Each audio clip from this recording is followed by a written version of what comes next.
Hey, hi everyone, sorry, the audio was messed up. Let me know if you can hear me now.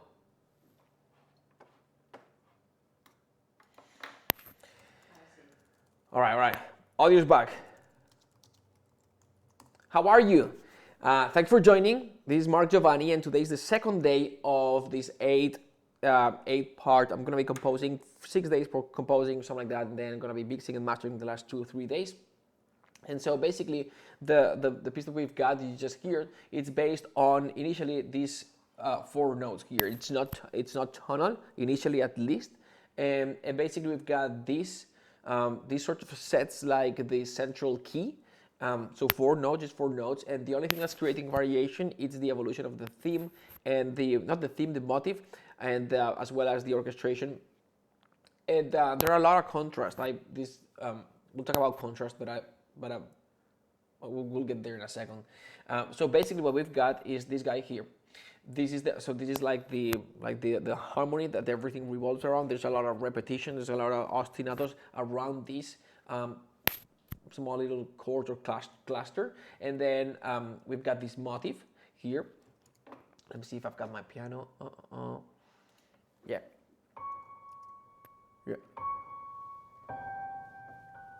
That appears for the first time. The second it appears here.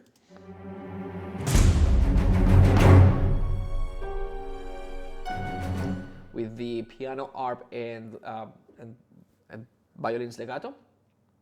And so the second part that we've got a second section here coming in, that it's using this same chord here, and it's modulating, and every time that we get a repetition, it goes down a third. And what we've got is this C sharp, D, and something like this.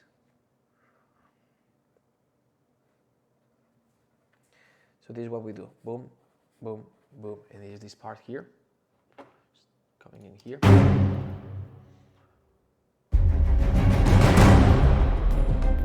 This first one.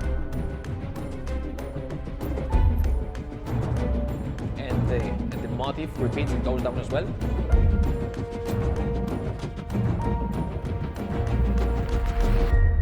And then it gets a little bit more hybrid.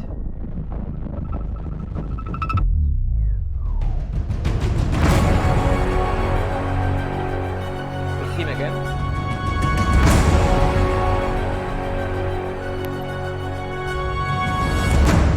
All right.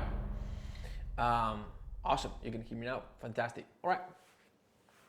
Appreciate the stream. Thanks, Josh. Appreciate you showing up and watching. Hopefully, this is going to be a lot of fun. All right. So this is what we've got so far. Let's go back to the sequencer and let's keep moving. So I'm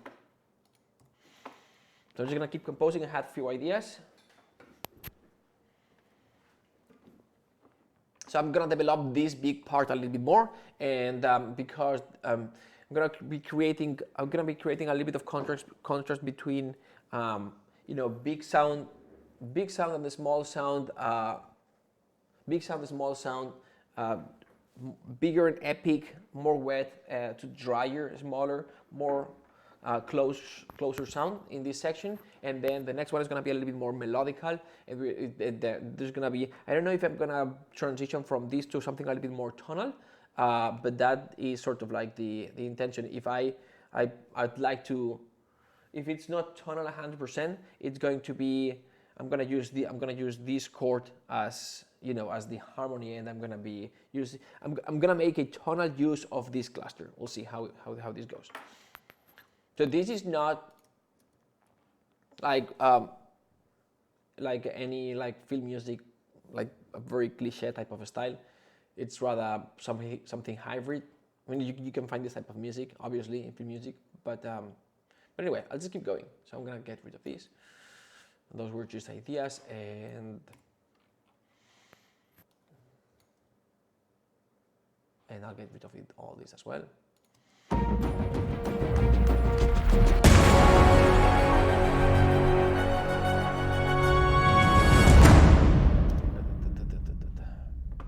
I'm gonna remove the last hit.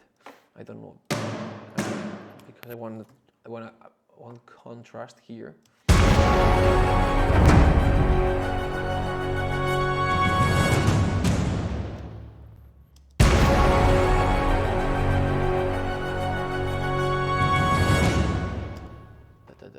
So I'm gonna load, I'm gonna open my template again here. And I am going to go to, down here I've got some free empty tracks. They are routed and all that, but it's empty. And so what I'm gonna do is I'm gonna have a folder open here so I can load instruments faster. Those libraries that are not, I'm gonna put this here, and I'm gonna go here. All right, so there we go. I'm gonna go from this big sound to something smaller. And I'm gonna use a small violins section, and I think it is going to be violins, just violins. It's gonna be a small section, maybe DBC, and I'll bring in some oboes and muted trumpets. So just not just the small, but also a very contrasting timbre and just mid-high register sort of thing. High register, I would say. And then we'll bring back all the power and orchestra and the Brahms and all that. So I'm gonna select this. I think I'm gonna use the recording strings, and I'm gonna use. Let me think.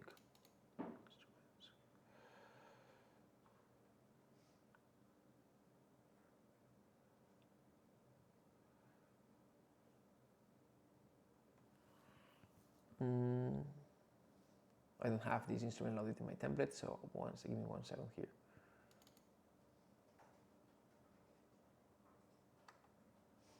It's gonna be legato, sustain, yes. Legato, sustain. No, not this one.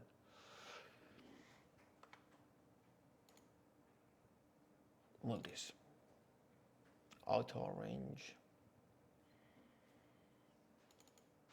Violins 1. Legato.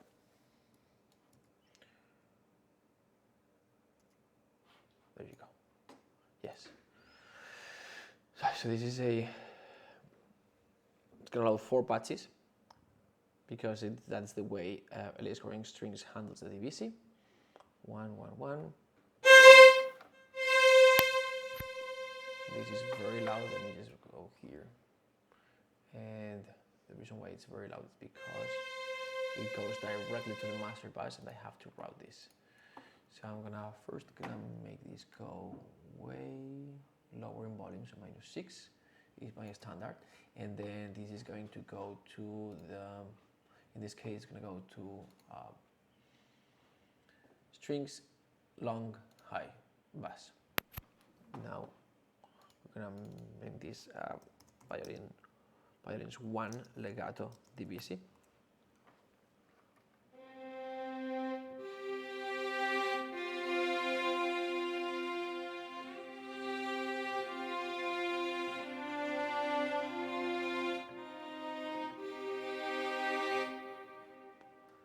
And this has a ton of reverb. I do not want that much reverb, so I'm gonna send this one to a different stem.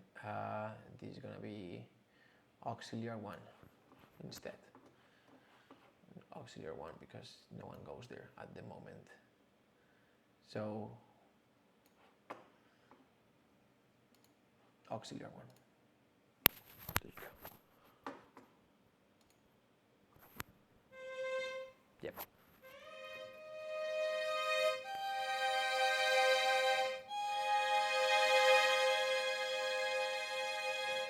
All right, so that's what we're gonna have. Okay, so let's see. It's gonna be loud. It's I'm gonna bring up the volume of that small ensemble so it doesn't contrast that much with the big volume that we've got. This coming up from this moment. So let me just let me record this. Whoops. Delete, record. Okay, and now I'm gonna close and just see.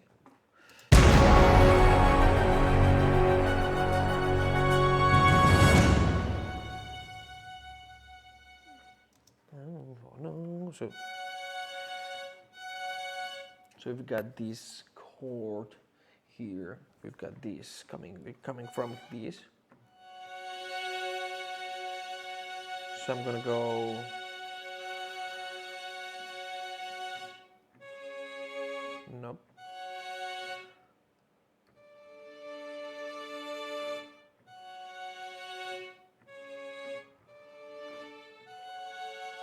tritone maybe? No.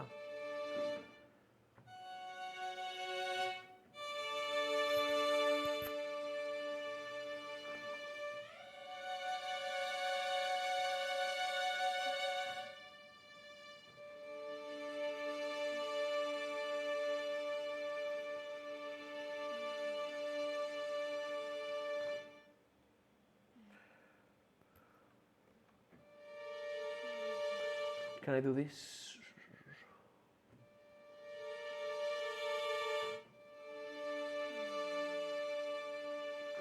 Let me see what chord would we have if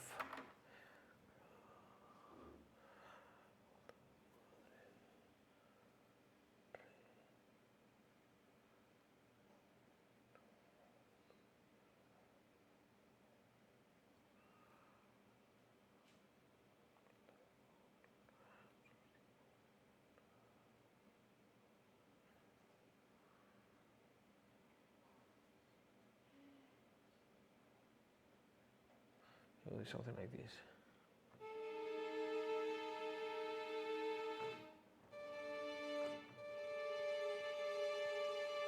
Yeah, I think we could.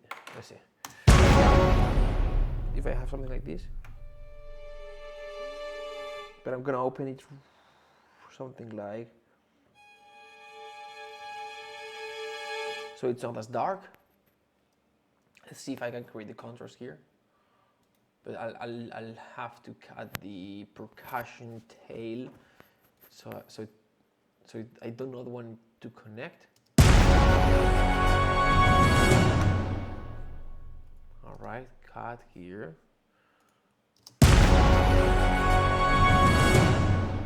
Cut here. Oops, sorry. Do this again.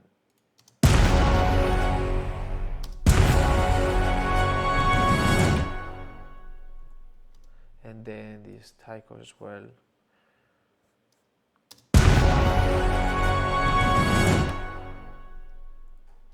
And then we just have the trumpets tail, and then we're gonna have this that was this guy here.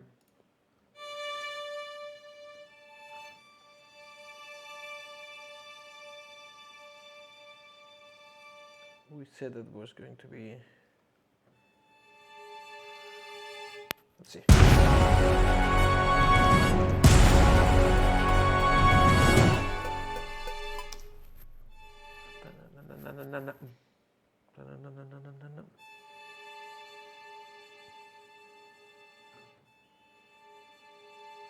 It's gonna be soft, very soft.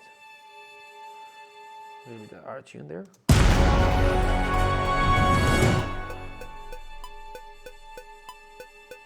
Boom.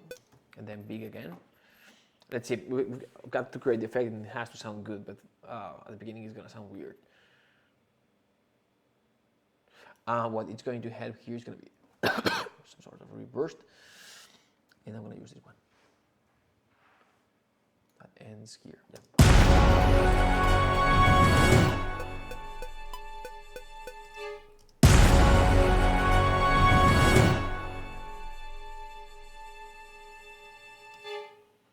All right, so if I had this, and I had the trumpets mute, trumpet solo trumpet mute long.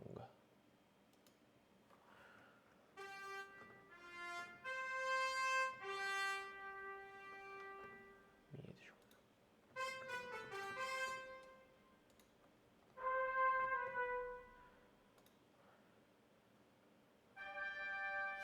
Very soft. So we had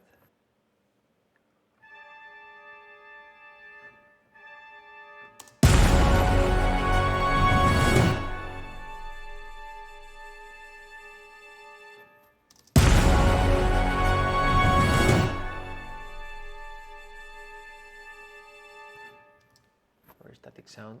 So we've got these oboes. I'm gonna load some oboes here.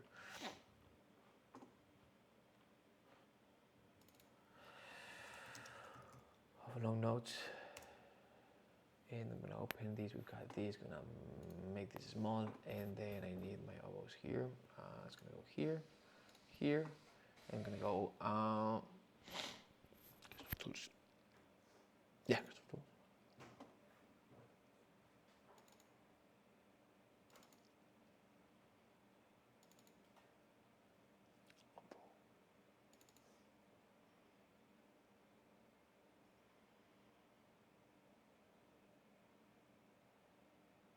Tuesday. And this is going to be channel 2, channel 2. I just have 8 channels, and the reason why, I don't know. So I have to change this. Hopefully it won't mess things up. So it's gonna be 16 channels. 2, starting 1, boom, boom, okay. Yes, 16 now, hopefully. Everyone is at 1, yes. Including this one, yes, that we're gonna change it over. We've got 16, perfect. So now it's gonna be 2. And this one is gonna go to, not to the master track, but rather to the woodwinds long. Well, and it's gonna do something like,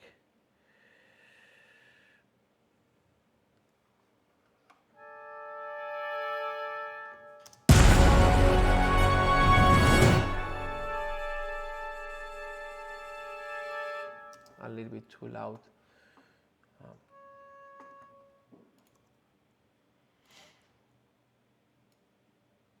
Bring them down, except for 1, that's gonna go 6 degrees up.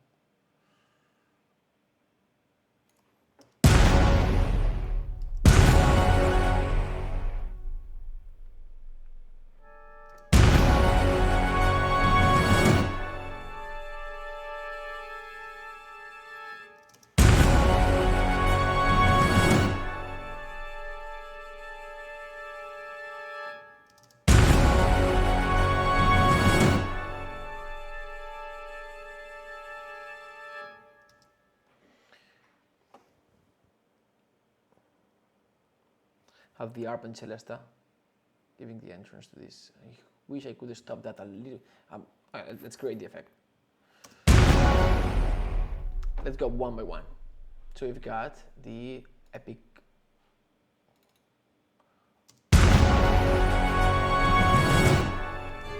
So these are gonna stop 2nd head. So I want them all to finish here. Let's see. So this one does, this one does, this one does. Well, this is a pizzicato, so who cares? This is what? This is high string.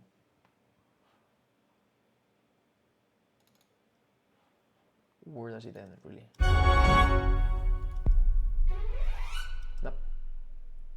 I'm gonna get rid of this guy for now. So I'm gonna just mute. Alright, and then where do I want to finish? I want to finish here. So I want a second of silence. So the effect works. So in this, what is this? Yeah, monster brass. And then we've got this. Which I'm gonna merge, open, and we're not gonna have these 2, and then we're gonna truly go down like this, and then this is gonna be the next one, and then we're gonna truly go down like this, and then I'm gonna get rid of this 2. Do we have something else? Doesn't seem like. And then we've got this reversed. Let's see now the effect, how it goes.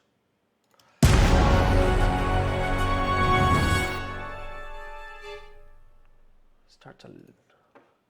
So if I have them starting a little bit ahead.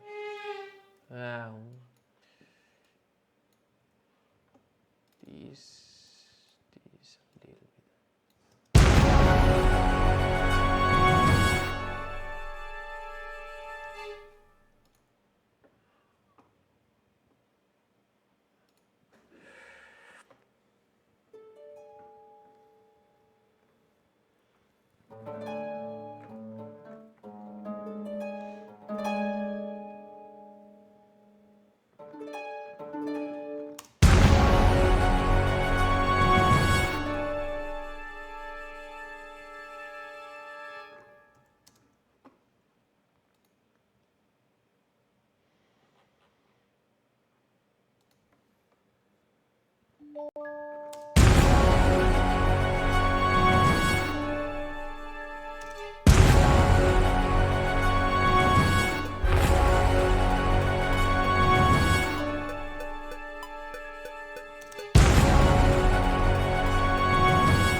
gonna have the cello pizzicato with the high arp.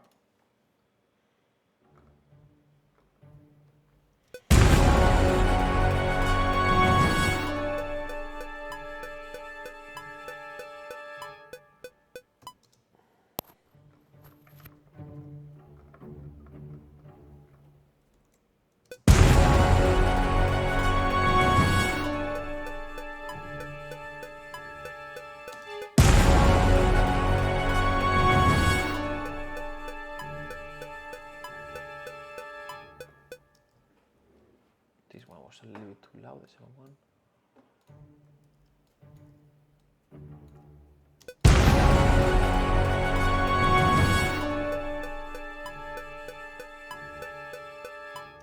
And then we're gonna go big, go back big here.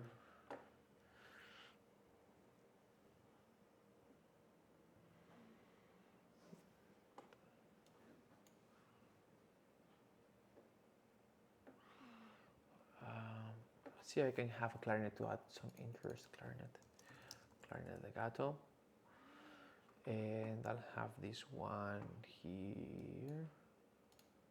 Clarinet legato.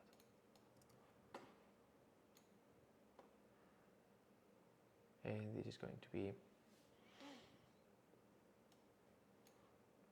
3, and it's gonna go to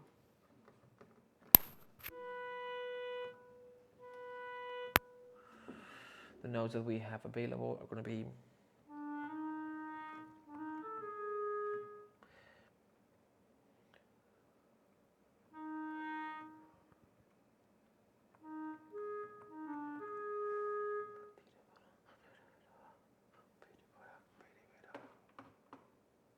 putting down the tempo here so we can practice something.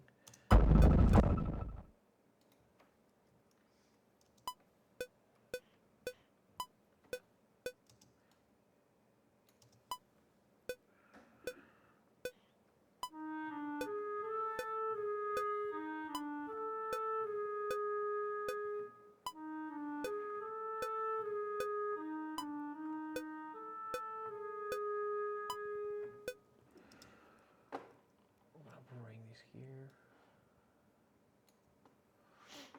clarinet up here.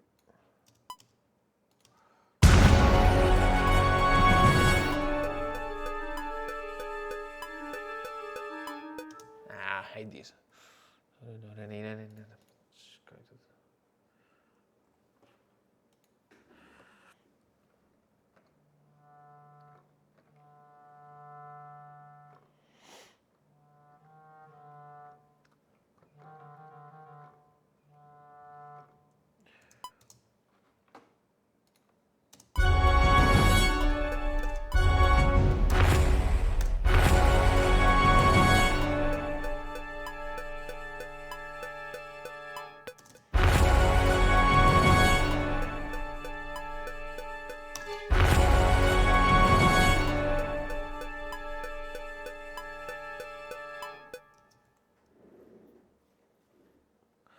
Just do something.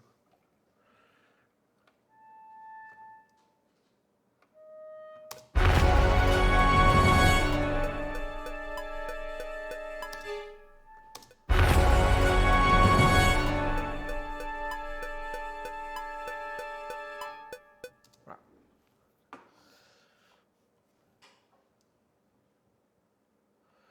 And I'm gonna add a little bit of crispy effects.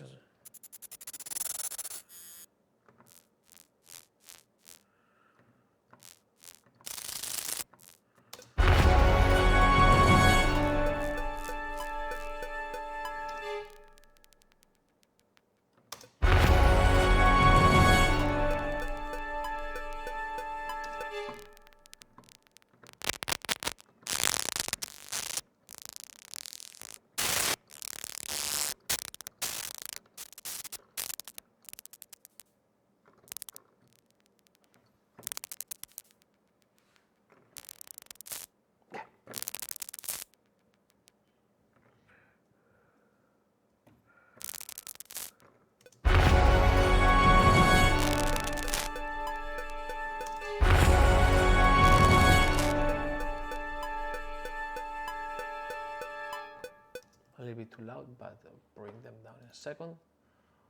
It's gonna be softer.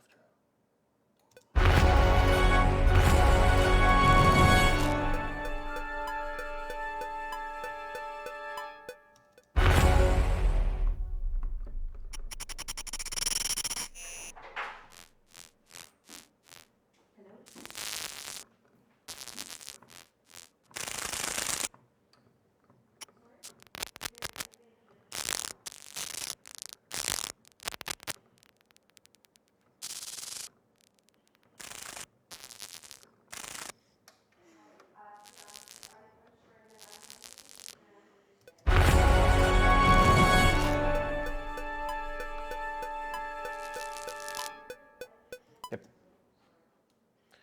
That's it. And then we're gonna go back to big.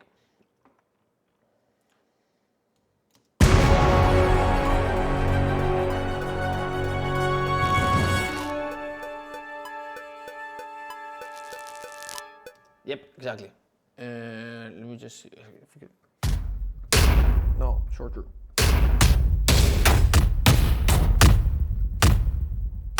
Let's see.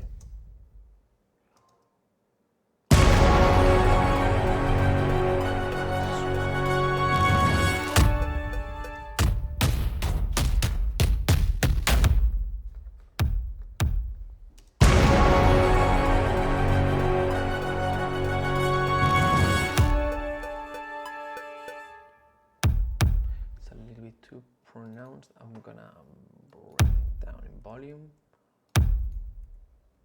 and it's gonna be lower, and we're gonna have some of our sub bomb.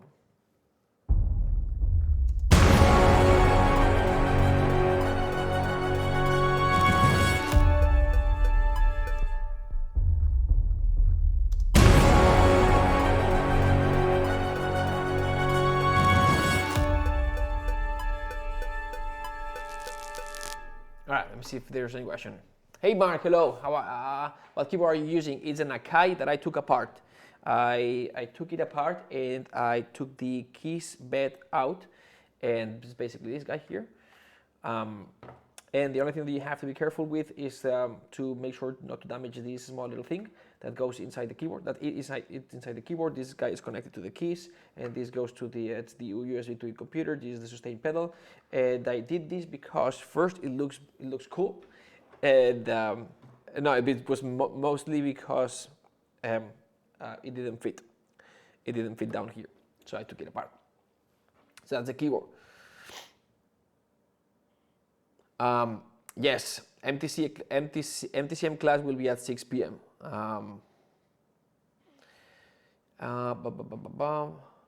Yep, Saturday starts today at 3 p.m. my time, 6 p.m. New York time. Hey Michael, thanks. Happy that you're enjoying the new session, so I'm gonna keep going. So at the beginning, it didn't sound like we wanted this, going from that bigger sound to this smaller sound. Now we're getting there. Where is my here? It's a little bit of context.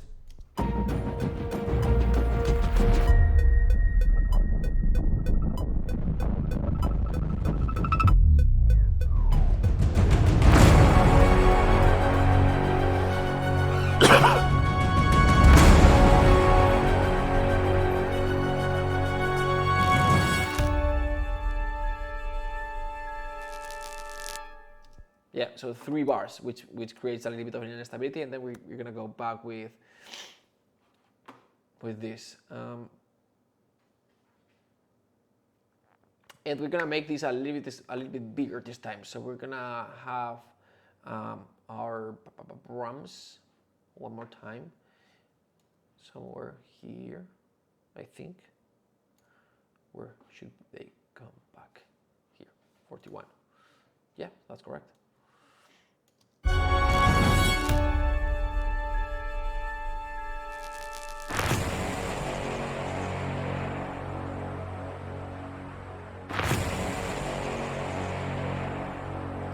This time I want to have big, huge brass and I think we're gonna use not like either. Let me think. So we got the horns. I'm gonna replicate. Horns and all these here. And what else? I had strings and trumpets, double bass, strings and trumpets here. I'm not gonna use this. Sub bomb is gonna be there, yes.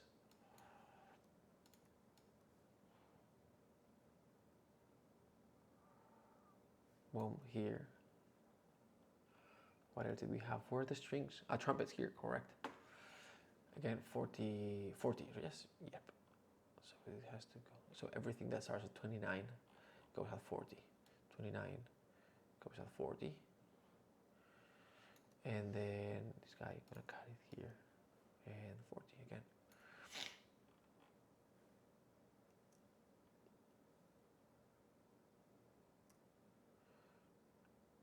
Let's see if percussion or not. Let's see if we're gonna use percussion or not. So I may use here.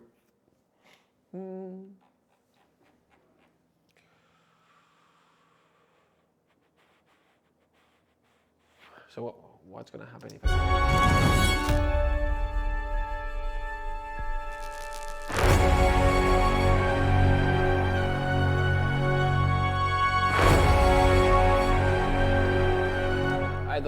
I do not want the motive this time around. I just want the effect. And then we're gonna go small one more time, and then we're gonna change to it in the next section. Because this is gonna be minute 1, and we're gonna be transitioning.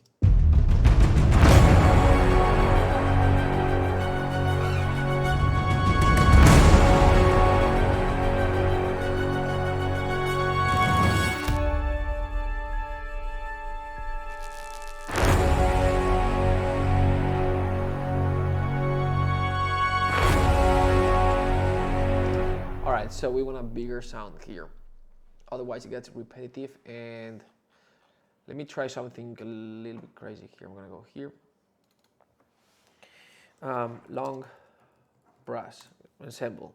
So I'm gonna use an old library. It's gonna be Synthphobia this time because I want the aggressivity and the big sound. Let's see. Let me see. So Project Sam, Synthphobia. Where is it? Here, Synthphobia. Synthphobia, instruments, brass, ensemble, sustains, dynamic. Yep.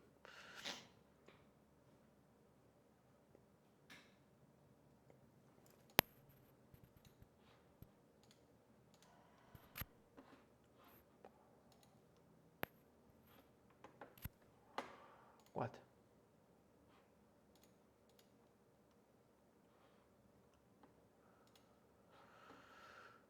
Not gonna open contact. Yep, as usual.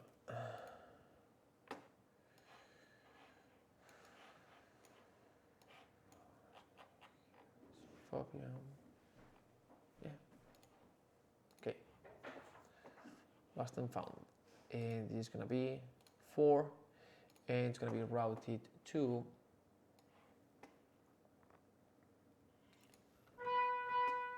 this guy. Should be routed not to the master, but rather to the brass long. And the last one was a clarinet. Had to go to woodwinds long. Didn't woodwinds long.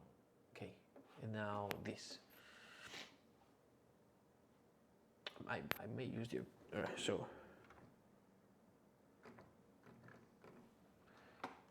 Brass long.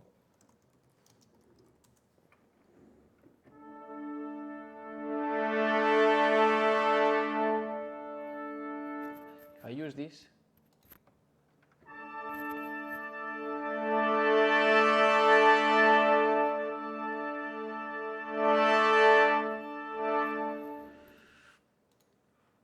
So we are gonna write a big chord. We are using these notes back to F. So it's gonna be something like this. It's gonna be something like this. Yeah. Okay, something like this.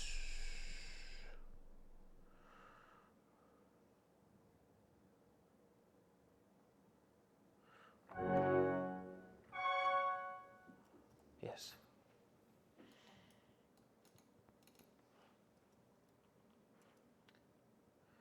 I don't want to see this at the moment. Show height.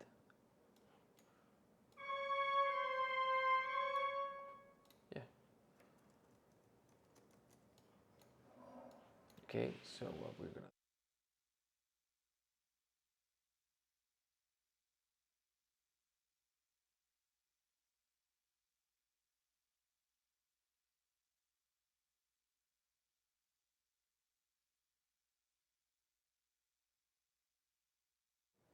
All right, so here it's gonna be something like this, and let's see what the. It is crazy. This is more like trailer type of thing, and we're gonna put it here, right? It comes in here. Here, that's where it comes in. So where is this? Here. I'm gonna make this a little bit bigger here, so we've got time to prepare. Let's go just with this and all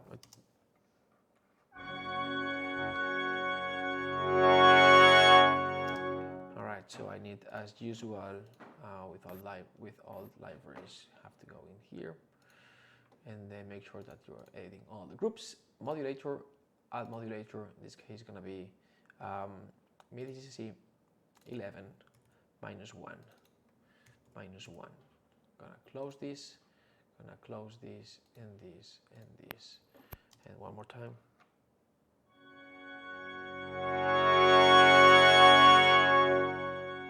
But with everything like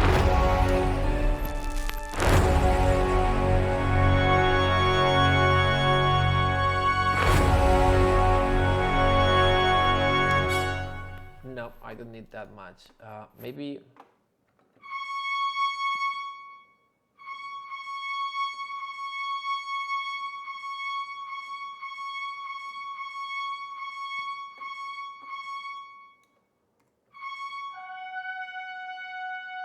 Let's see.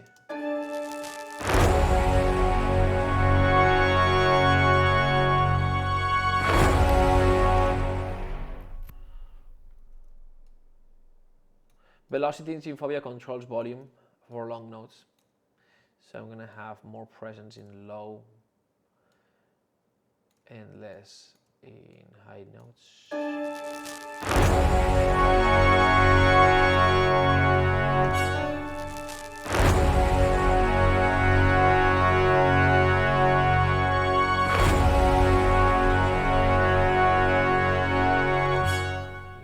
Try this without the guy.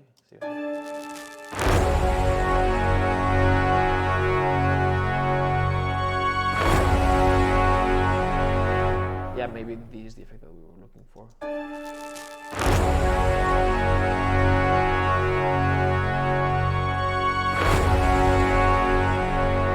Right, so yeah, let's do this.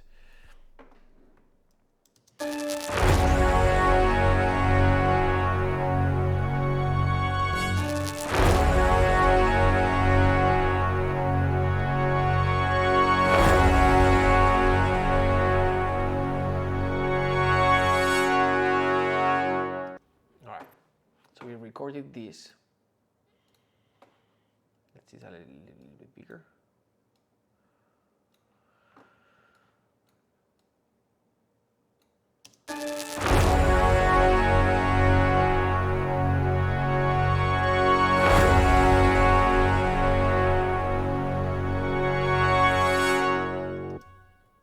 All right, cool. This is what we've got. Maybe we can do the same with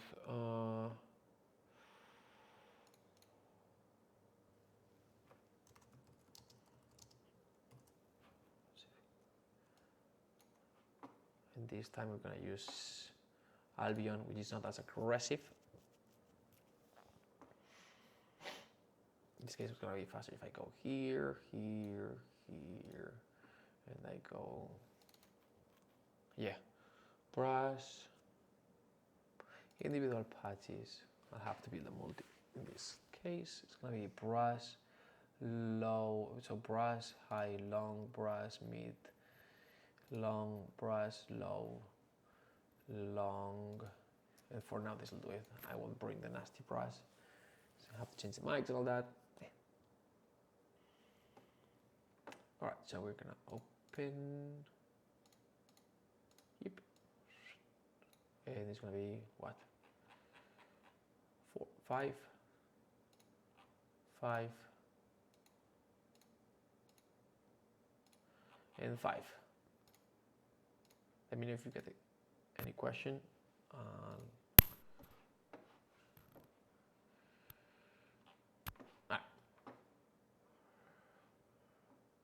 Let me see what we would get.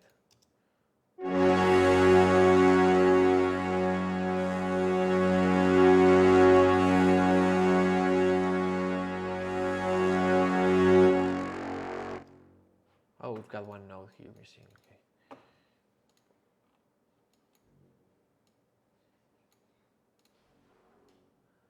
And the two of them would sound like this.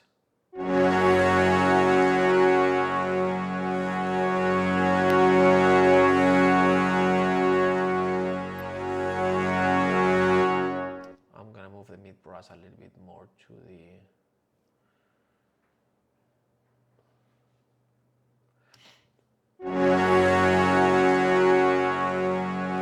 oops, I wish the horns, I'm gonna do something that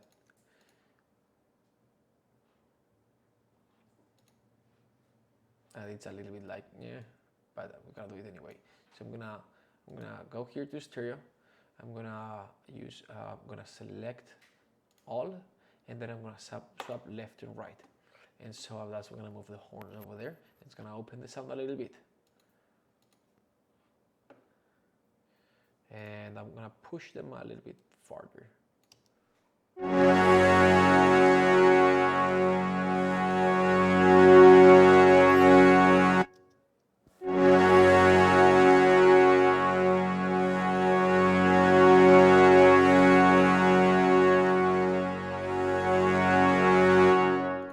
All right, so in context, we've got this.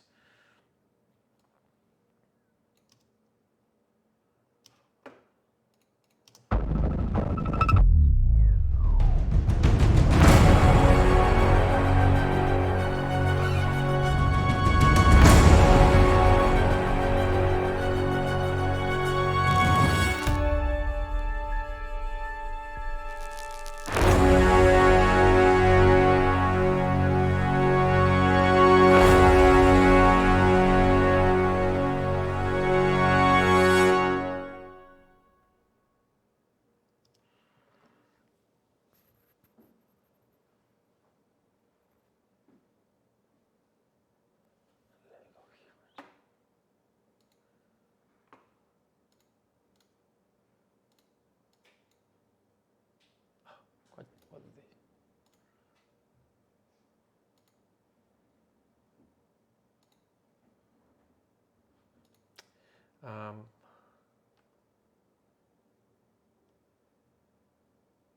Right, now, show me stuff with that in the cursor position, right here, okay. So if I copy this again, this was this guy, this guy, this guy, this guy, this guy, this guy, what else? This one, and this one, this one, this one. And I would need to put them, I think here. Yes.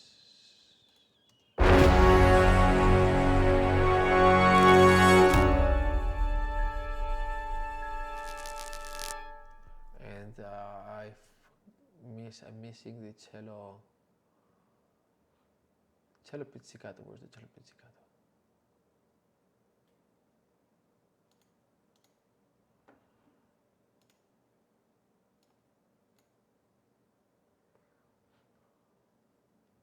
Did it go away? Cello pizzicato.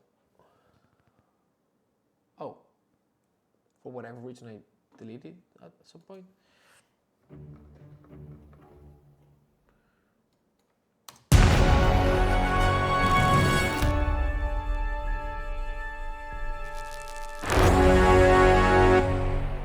don't really need the last one.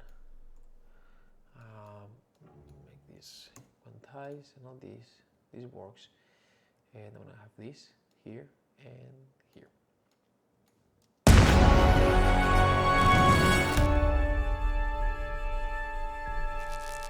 This is a tad too loud.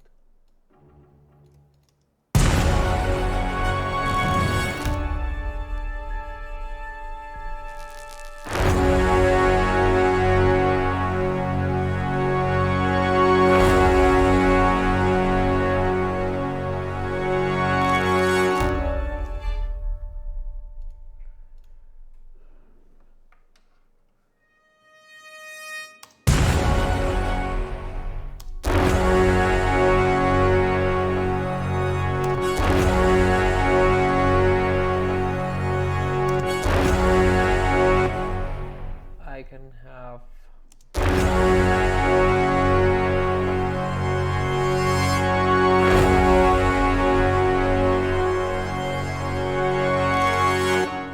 let me play around with this a little bit. Oops.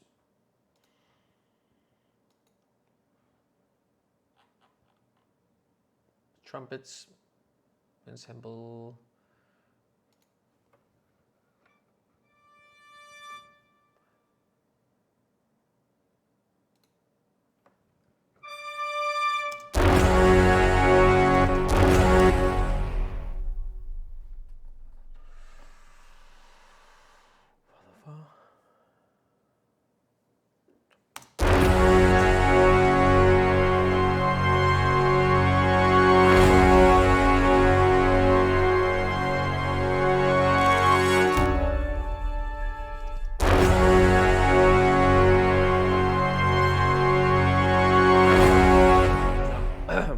This a little bit.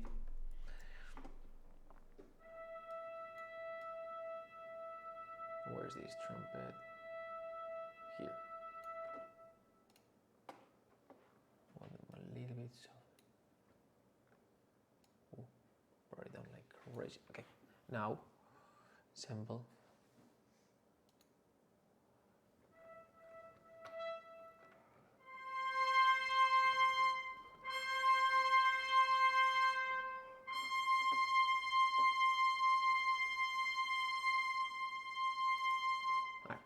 Again.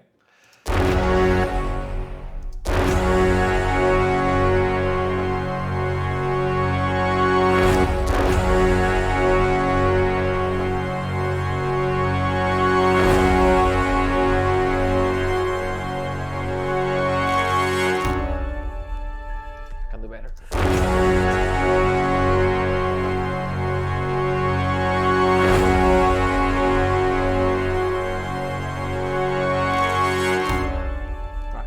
Too loud, too long at the end. That's what I wanted.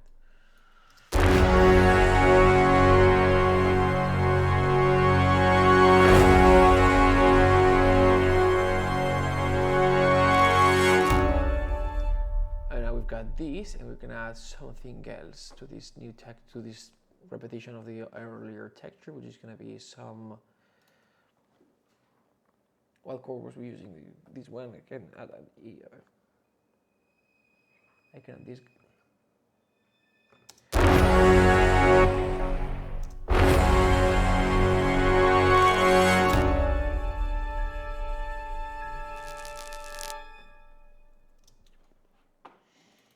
Right.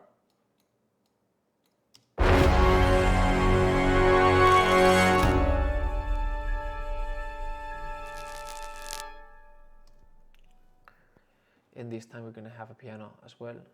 With the arp, yeah, piano.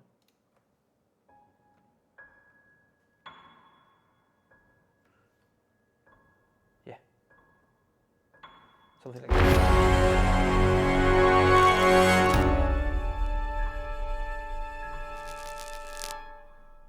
Yeah, this was perfect.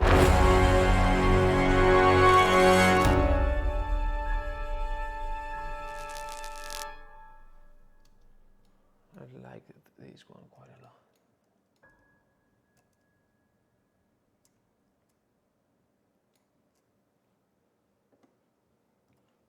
So it's not exactly the same. So let's see how long we've gone. 1 minute, perfect. See the entire thing.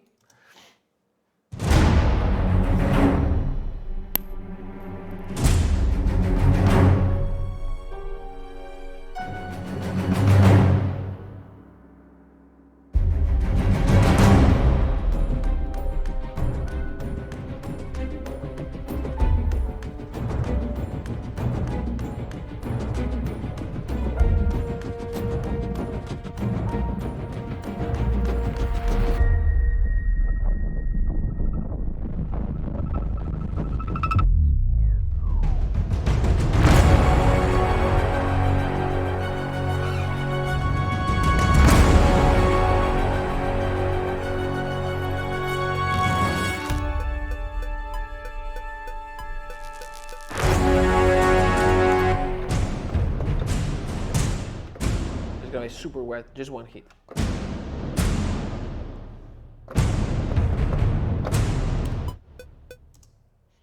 It's gonna be the comeback here.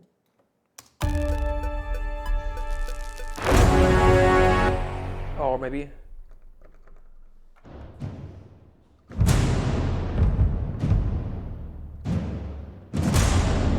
It's wet like hell, but it's okay because it's just one big long note at the end of the day.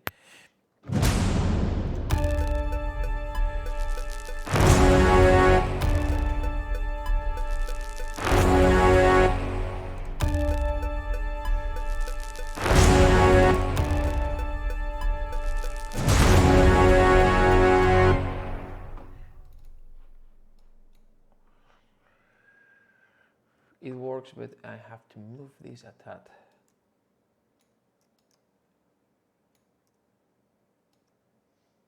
And I want to preserve the...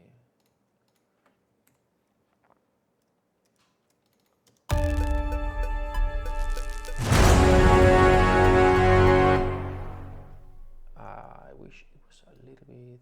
I'm gonna tweak this a little bit.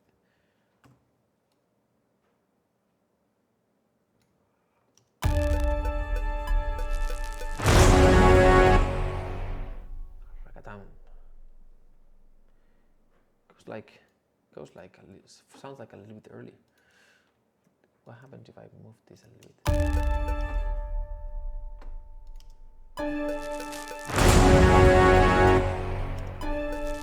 Now it sounds late.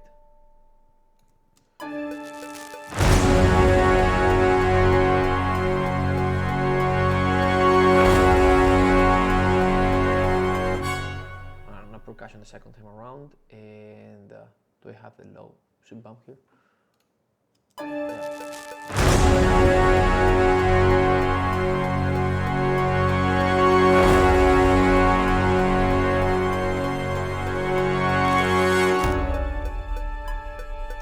Can we add? Oh, no, I don't have this available.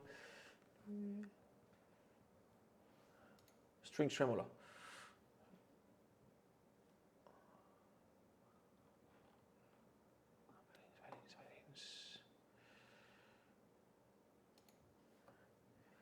Can I use an if?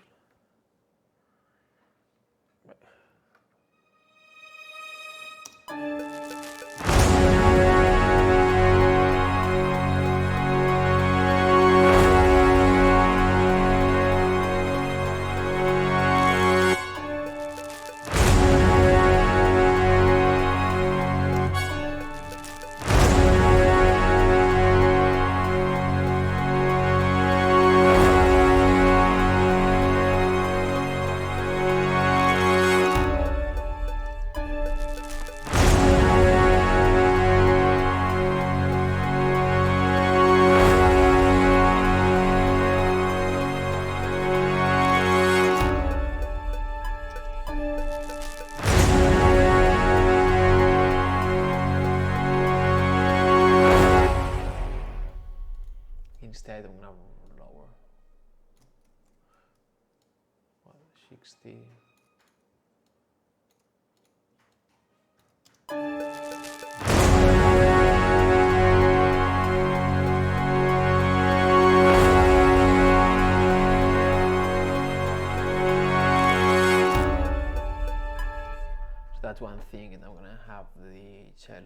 tremolo.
All right.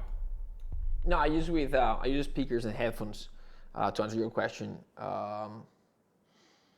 Molly. I use speakers and headphones depending on. But now when I'm teaching and streaming, I usually use headphones, so the signal doesn't so because the audio that I'm streaming is the audio that comes right from in the computer, like from the sequencer to YouTube, right? And then because I have the mic open, if I get this, then it's on, part of the signal is not the quality that's desired, right? Hey, Robin from Portugal, thanks for joining. This DAW is Cubase.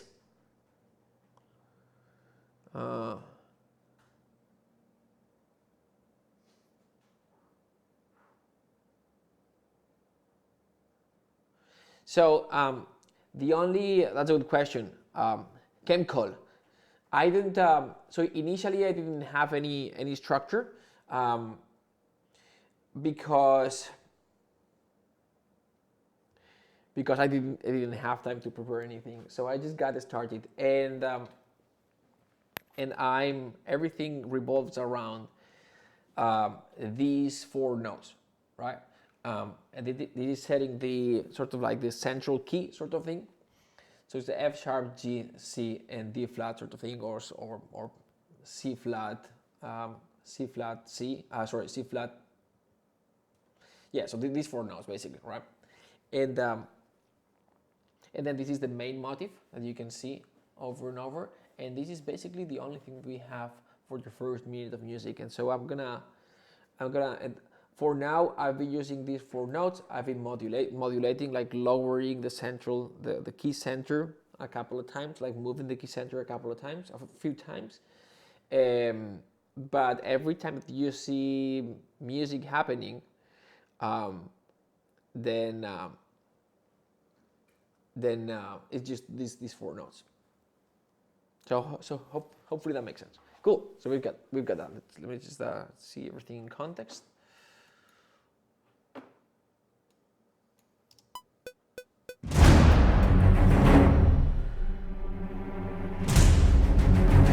Oh, regarding your question, headsets and all that, what I do use, let me just save, is every time that I switch from my headphones to speakers, or when I mix somewhere else, or when I'm using another set of speakers or another set of headphones, I use this plugin.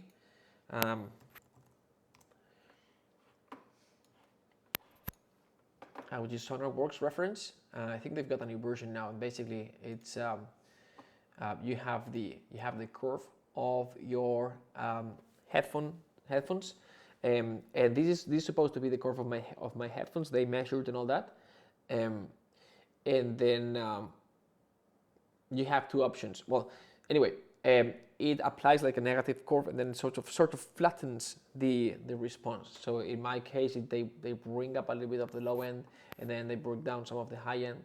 So that's that. And then for the speakers, this is the response of these speakers at this specific distance, this width, in this room, etc. Right? So they give you this measurement, like this mic to measure the room and all that.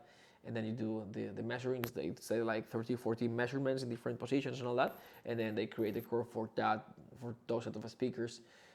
So this is the speakers without the subwoofer. When I have the subwoofer, it's a different curve, and then I would load a different curve. So anyway, so yeah, that's what it is. I put it here.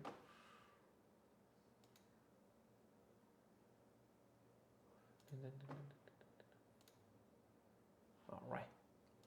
Get rid of it and drink some water. All right. Let me know if you got any question. Loving this. Awesome. Happy that you are.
Oh, sorry.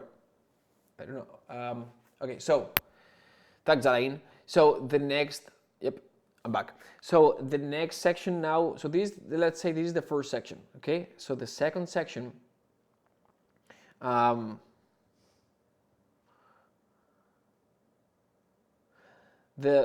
this is the end of the first section. The second section is going to be a little bit more melodic.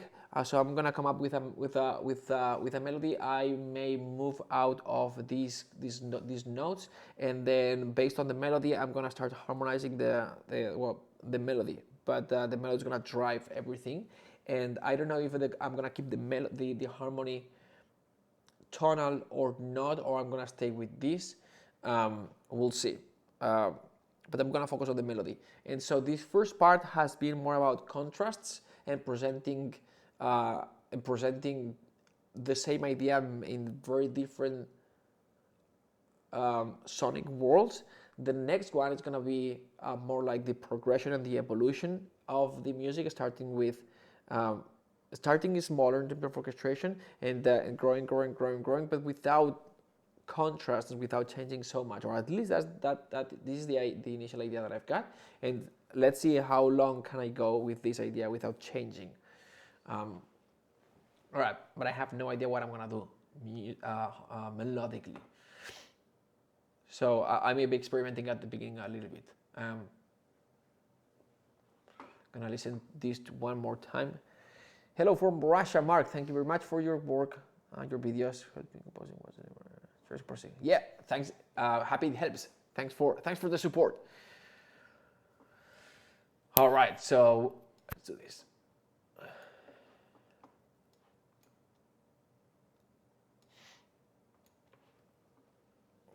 So just a little bit of context.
Woodwinds long.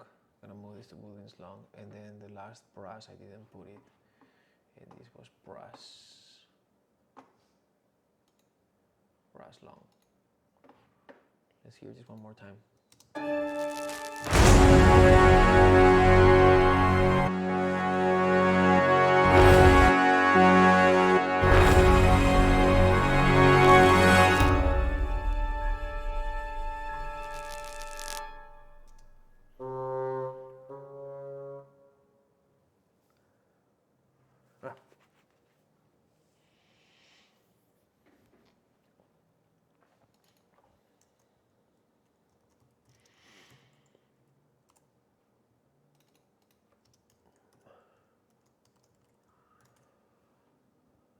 Which means that I'm gonna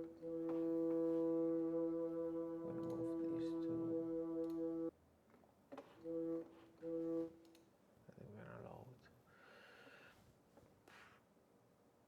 Basso staccato. Short. It's gonna be 7. So no matter how big your template is, I find myself that, well, these are obviously very basic sounds, but I always find myself having to load instruments. So it's nice to have some empty space in your template. Let me see if this one's super short or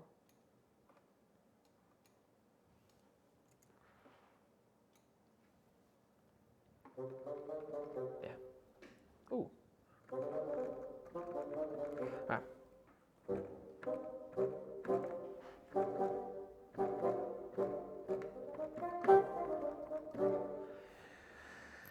Yes, we're running out of battery. It seems like.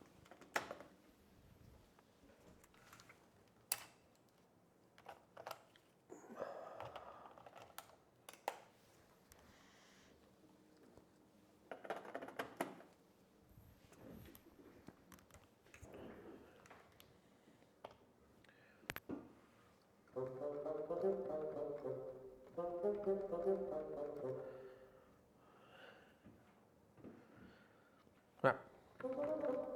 Let's go in here. I'm gonna sketch this with the bassoon.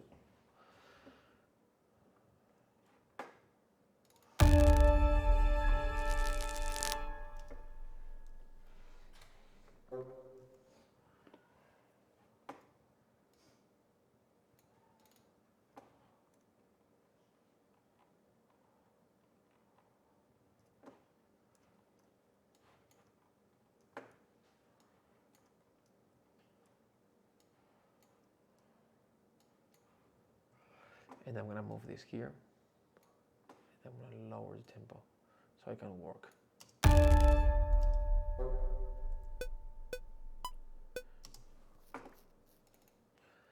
This is gonna move fast. The melody.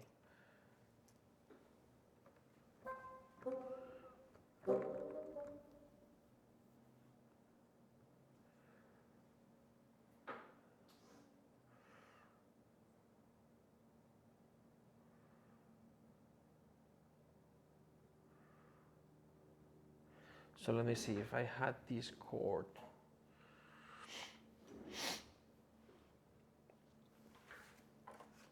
If I had this chord, let me just write down what would be the.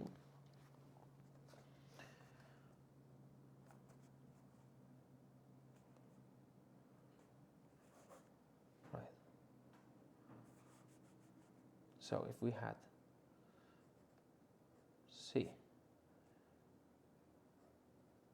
C sharp, and then we had the D sharp, E, F sharp, G.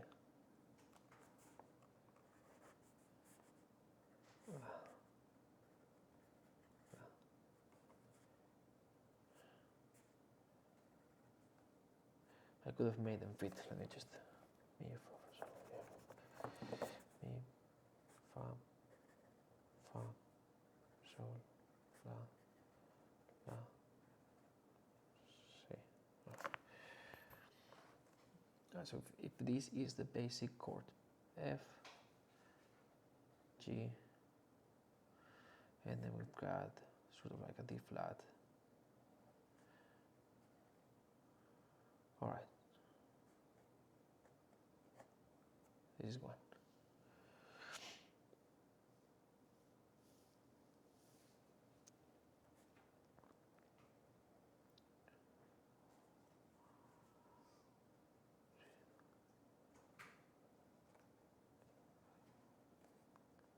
This is another one.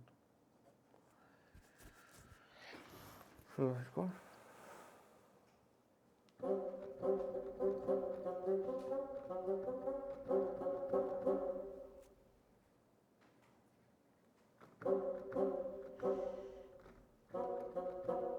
Right, yeah.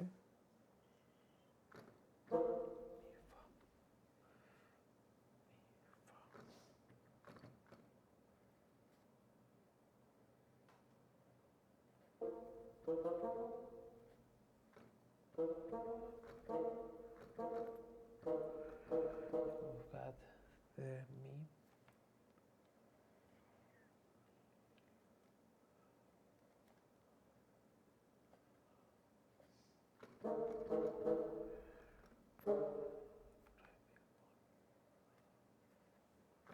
Alright.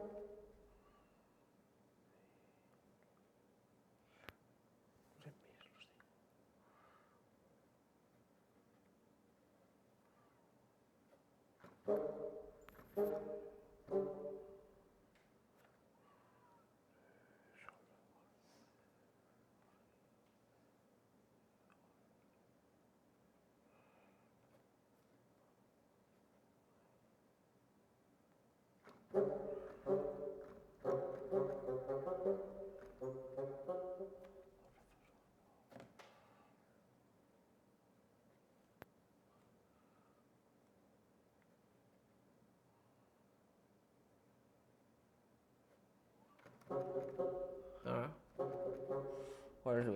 There we go. Some of them repeat, obviously.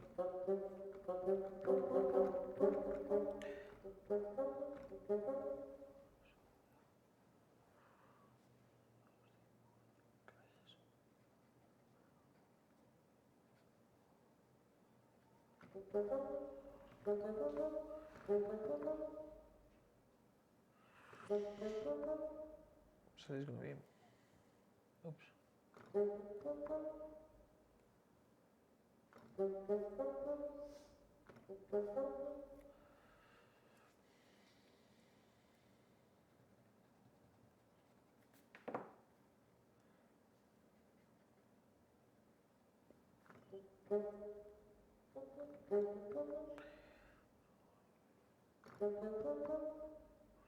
Yeah, hold on.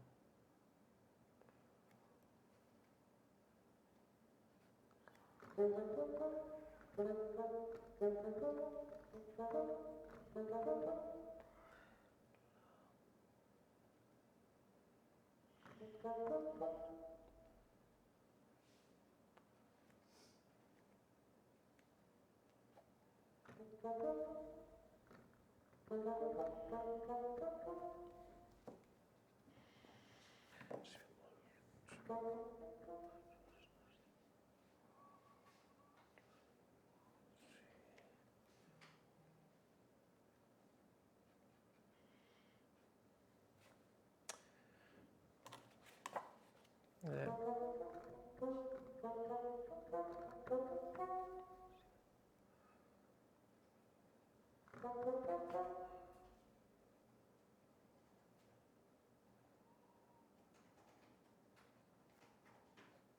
Ah.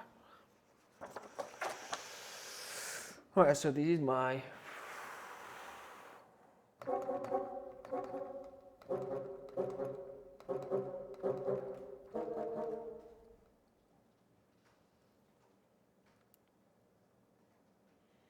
cool. So I want to have like I think I'm gonna have like like a melody that sounds a little bit somehow tonal, and then maybe an accompaniment that is like the harmony is gonna be more cluster-ish or non-tonal.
So this would be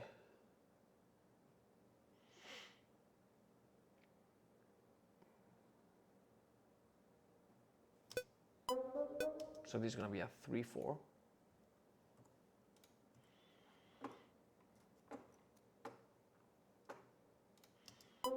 It's gonna go faster then. So this is gonna be a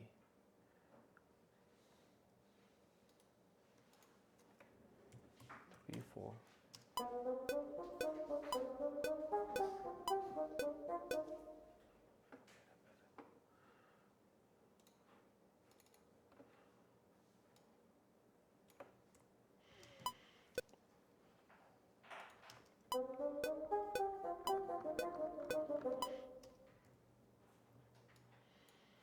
let's triplet here.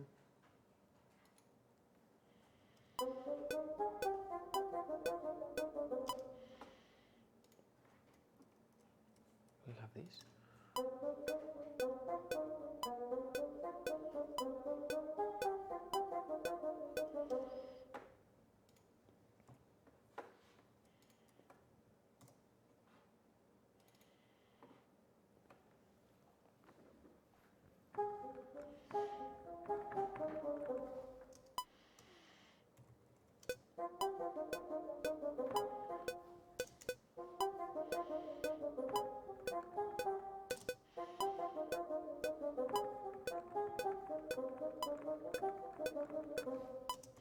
So clearly very, very tonal now.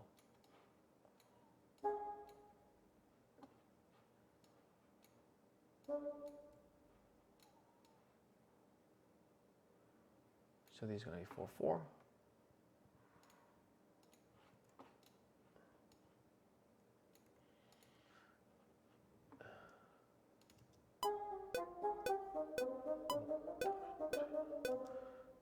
And then 3/4.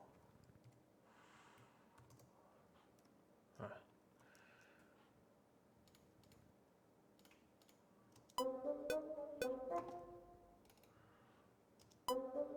Now, okay, so now I'm gonna duplicate this track and then just duplicating the MIDI track. And I'm gonna write the, yeah, this is a D.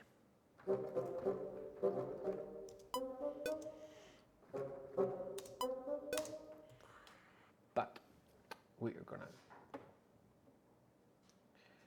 go in here and go here, record this, create a region as big as that, and then we're gonna select both, and yeah, and now I'm gonna be working on this one.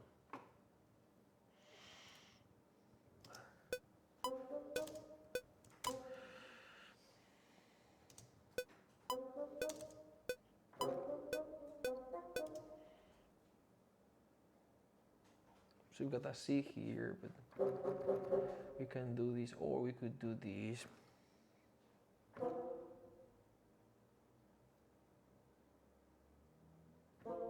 No, this is wrong. This is wrong.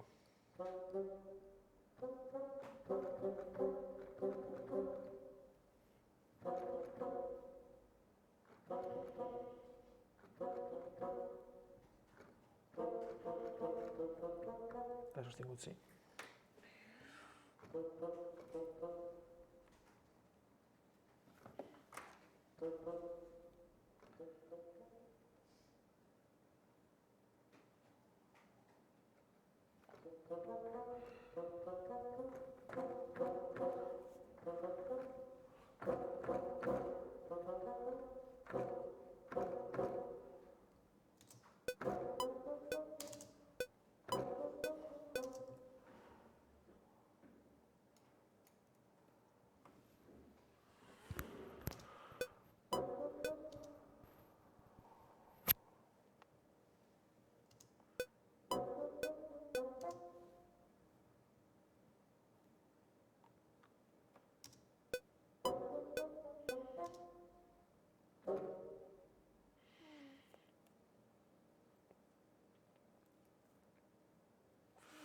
Let's see if we can. The tempo is going to be faster later on. It sounds something like this, and it's going to be orchestrated. But let me just get that. And it's going to sound legato and all that, but for now, this is just a sketch.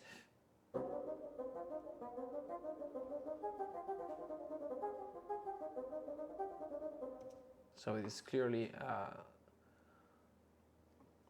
it has a curve, starts and ends.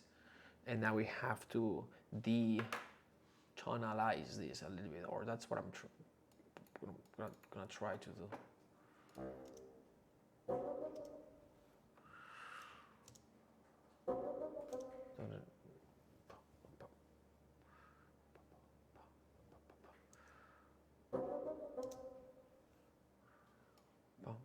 So this is.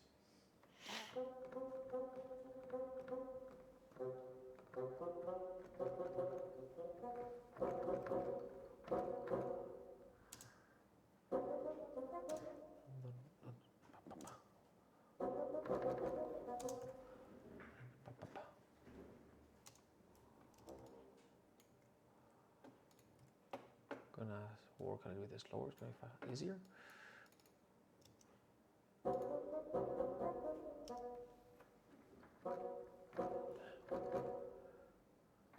And then G-rem. We're gonna have this.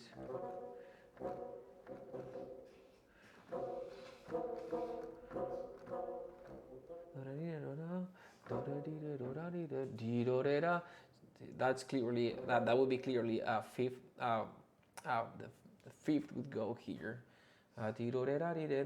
So we're gonna move from this one. The fifth of F would be B flat, which would be this one here. So we're working with this one. So if this was F, and we said this is like the first that we're using there, the fifth would be this B flat. No, it would be C, so it would be this one. Do we have?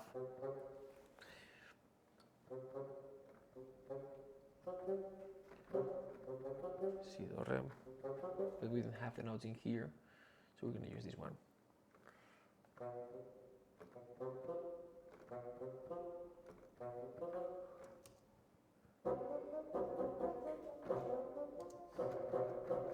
Sounds very similar.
Obviously, the assume will not go down here.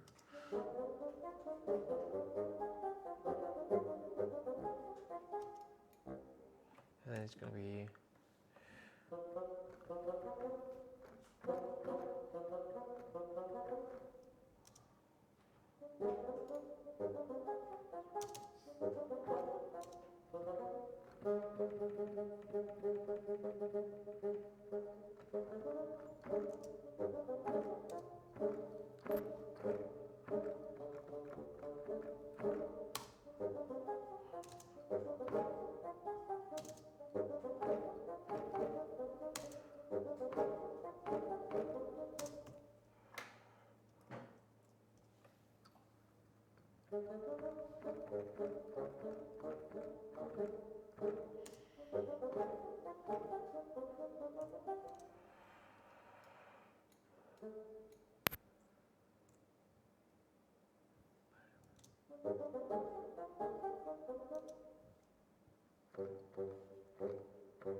Clear G here. So we've got that a bit. And this, when this goes faster, it'll go like this.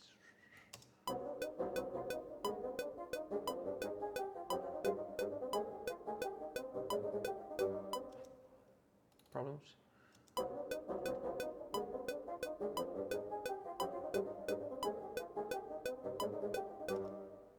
Takata. Oops. Takata.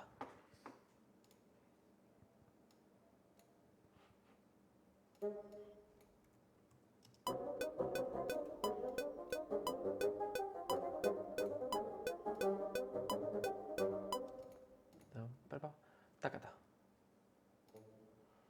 What is going on?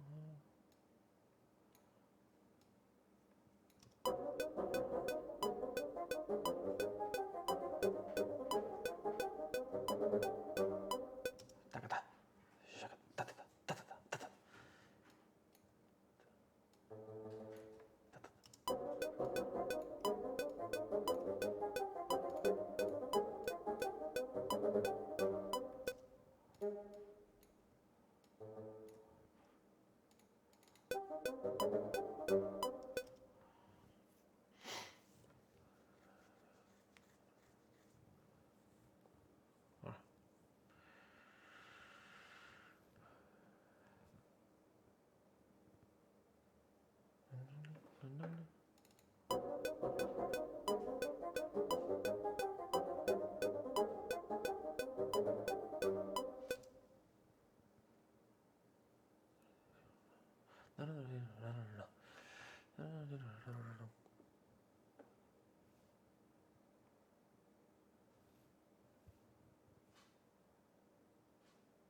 Back to 4/4. Oops. Come on.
And then here your tempo is going to go up a little bit, but we're going to go back to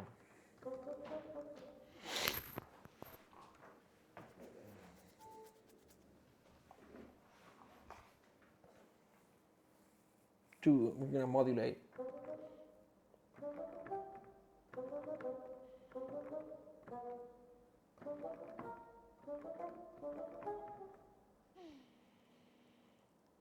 And we're going to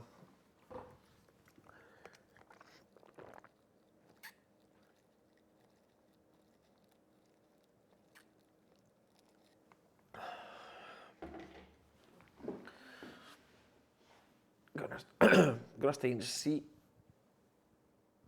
but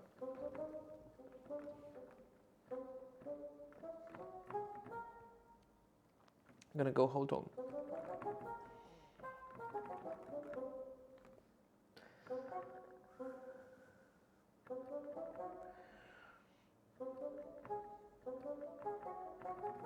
Now.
This is gonna be a 33,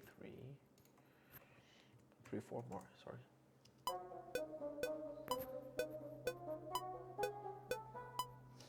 And this works. Oops.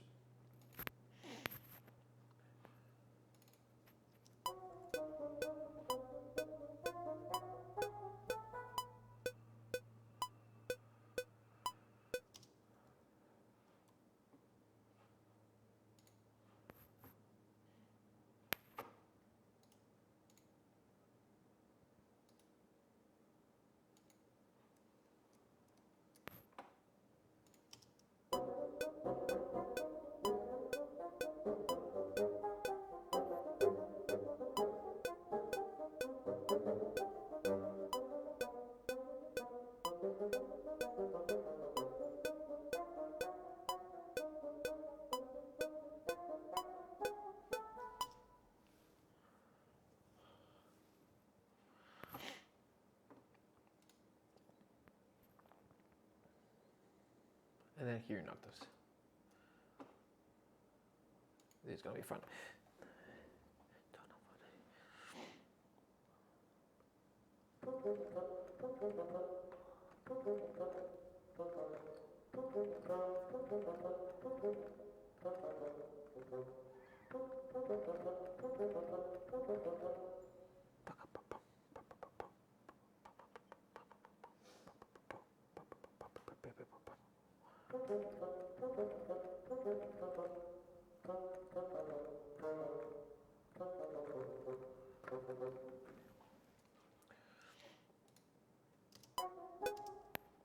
Here's gonna be 4/4 again,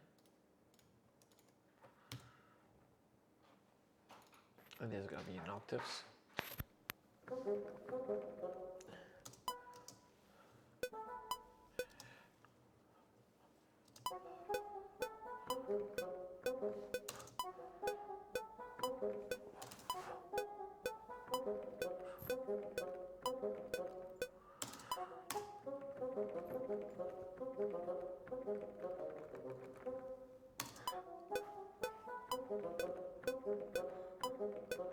Oh.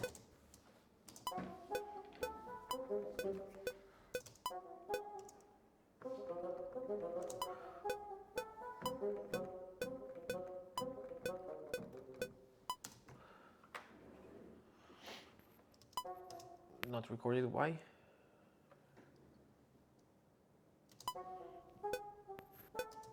Oh. It broke. Okay. This is a problem. I'll have to close and not save. I just saved recently, so no panic. Gonna use the bathroom and back in a second.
So here is where we left it and oof, okay, great. And here's where I have to bring back the 4/4 and rewrite the same thing that I've done a second ago. Here.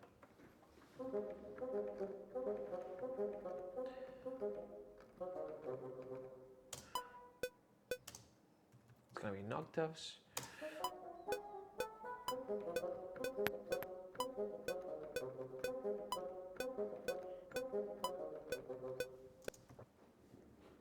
Cool. So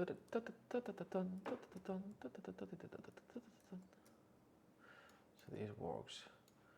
This needs to be moved here.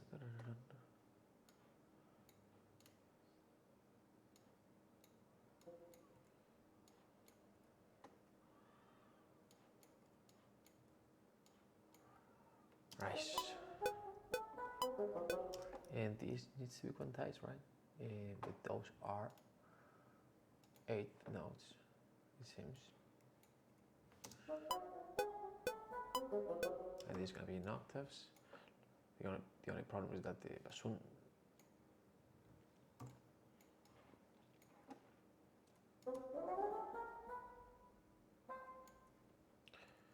oops.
So there's a 3. There's a 3/3 here, 3/4, and then back to 4/4.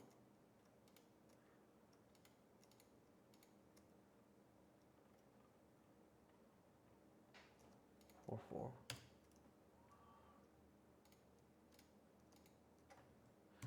3/4.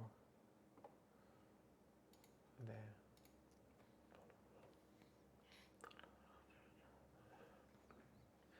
and then 3. And then 4.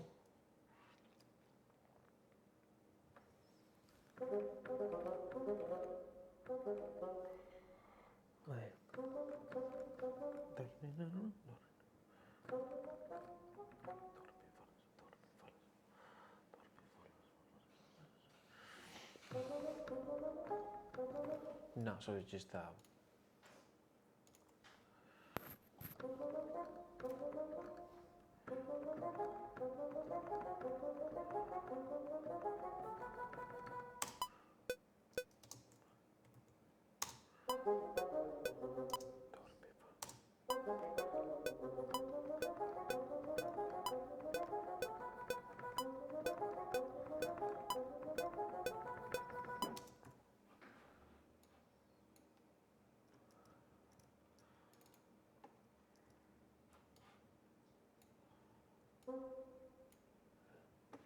let's see if I can quantize this at, oops, this at, yep, it worked, and down on octave.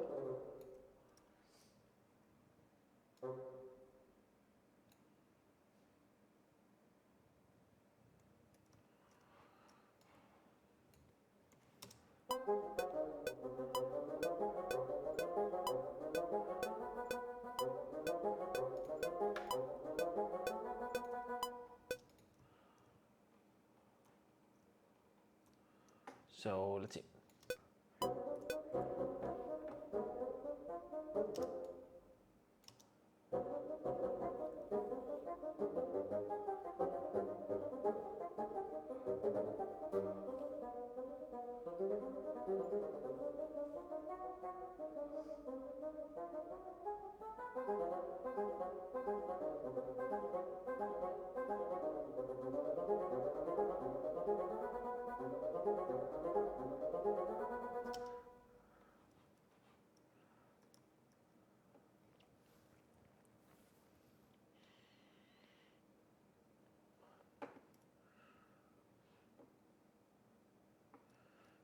Is it very repetitive if I just did this? Let me just try something real quick.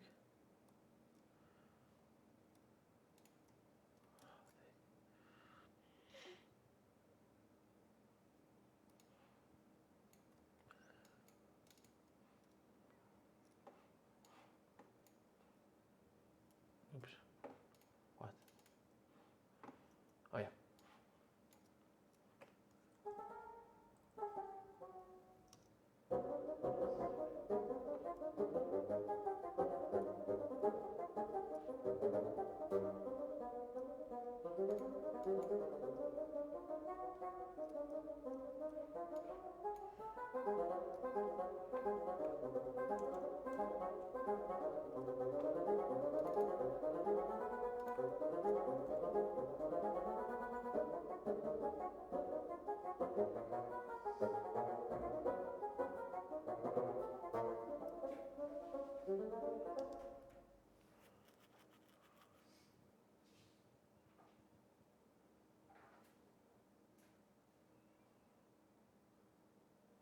Yeah, maybe I can do not everything, but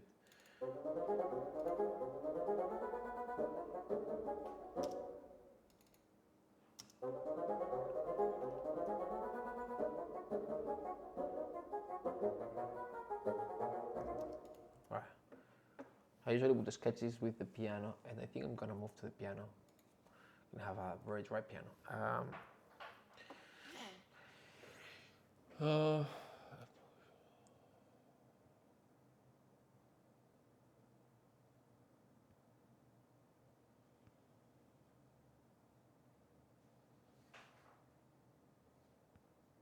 we go.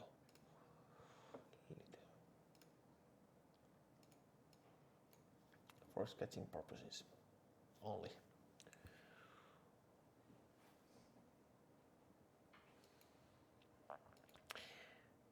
I can't believe you're still watching how I do this sketch. This is like the boring part. So this, yeah, pedal volume, done. And I'm gonna duplicate. It's gonna be piano, piano, piano, piano, and then I'm going to duplicate and duplicate one more time. Yep. I'm gonna move this down here. Right, yes. And now this piano track. Oops. I forgot to do something.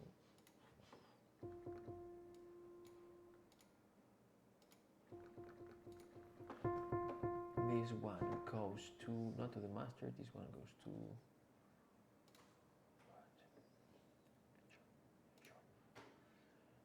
it goes to piano. Piano stem. There you go.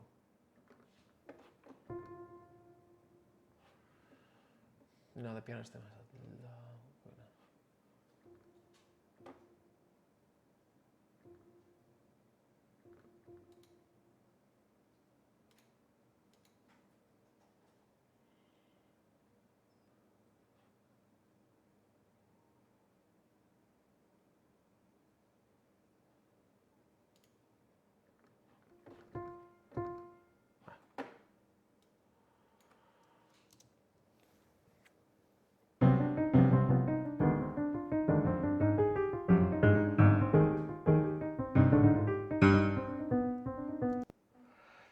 let's grab this too. it's a little bit bigger.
Right. Not really.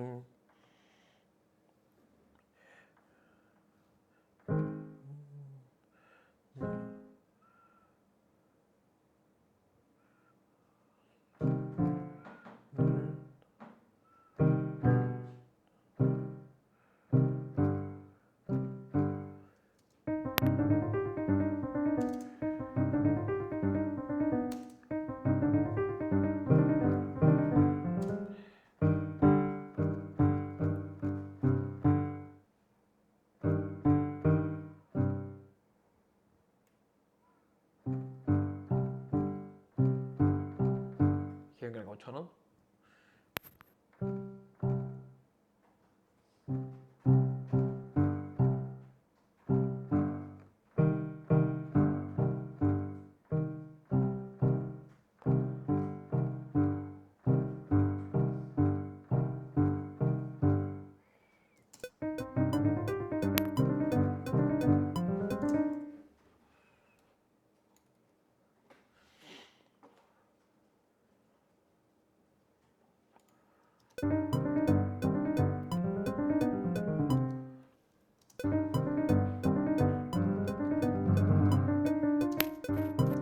I'm gonna lower this because this was just for me.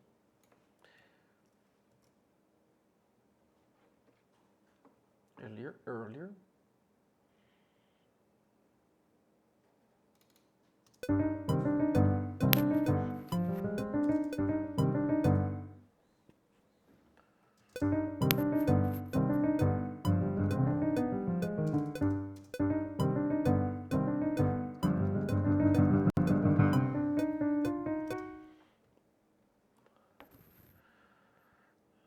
No.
So question, in a modern orchestration, the fifth parallels are not important anymore?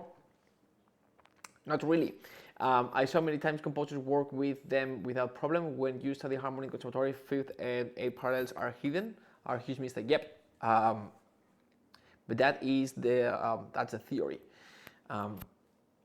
As you, it's just that it depends on the style. If you want to sound like Bach or Beethoven, then you're gonna avoid, or Mozart, you're gonna avoid this type of, or even Mahler sometimes.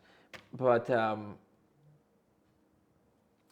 then if it's a more modern sound, it's completely fine. Or more contemporary sound, it's completely fine. Again, it's music is about what's the outcome, right? What's the outcome? Well, the outcome is to enhance this scene. I don't know, supporting this dramatic effect, blah blah blah. And then what tools do I have to achieve that? And the outcome here is I want to sound like blah. I want to sound, and then you'll use a series of tools or another.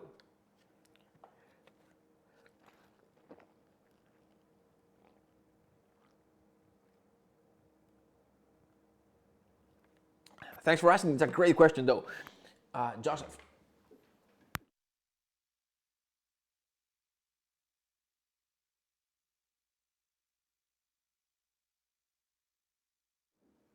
All right, I was just commenting your comment, Joseph, your earlier comment about the new course. All right, so I'll keep going. Thanks.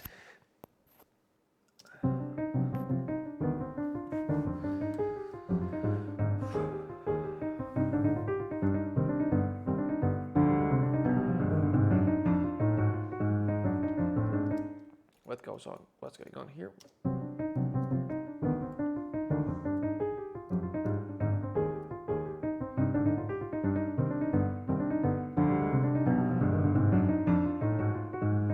This one.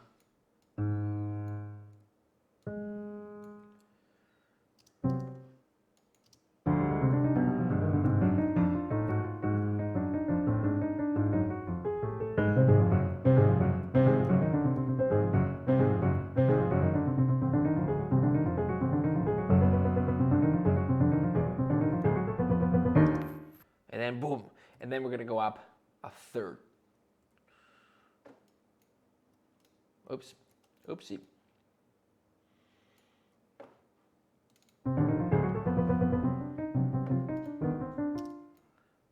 So we're gonna select this, and then I'm gonna select all this, and then 1, 2, 3, and then I'm gonna select all this, 1, 2, 3, and then obviously this will be a little bit. So the orchestration is going to be completely different.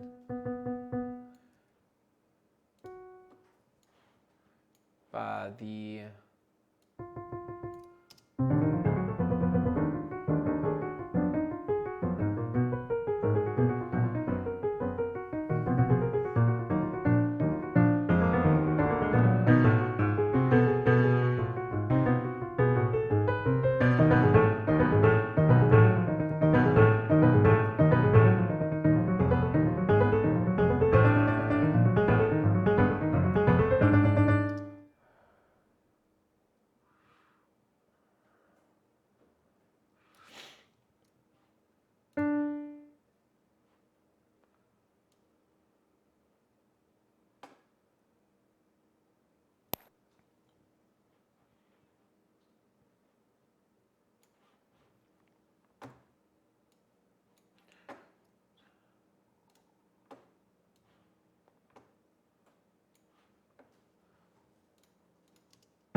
this is weird.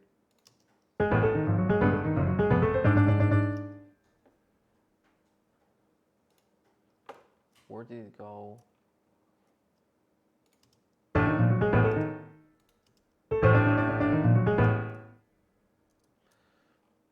Oh, so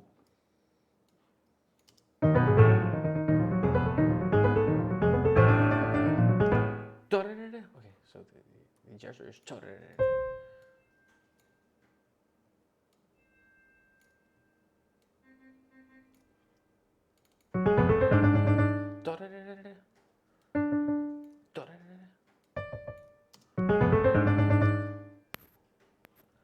it's okay.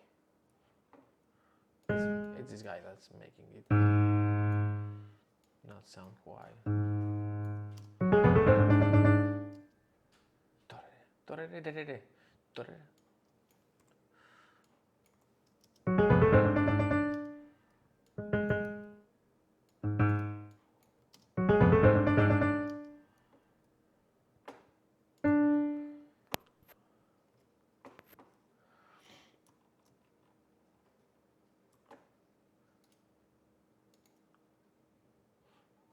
Almost a minute of this. That's cool.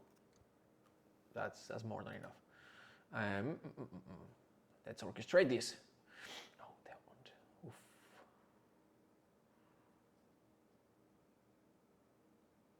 This is gonna take a little while, but.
Yep, something like this. This will go fast.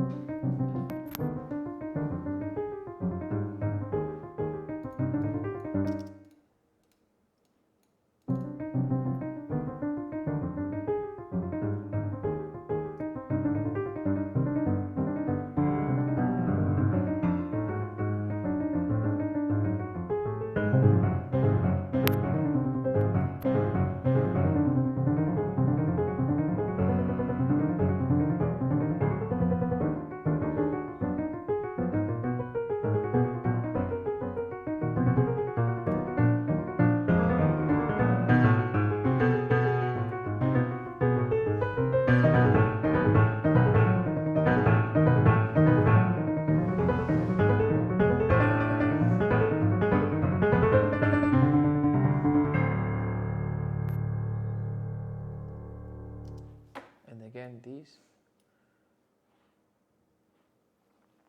All right, let's orchestrate this.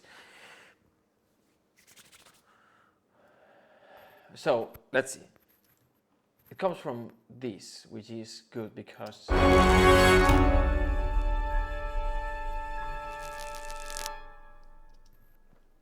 you can do whatever you want after this. So I am not gonna do the time signature change and all that. So I'm gonna put this right here.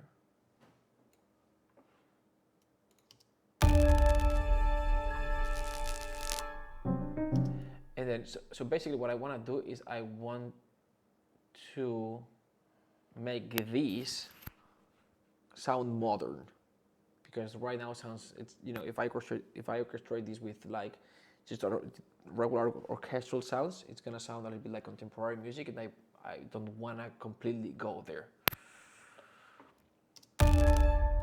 So this does not start where I would like it to start, because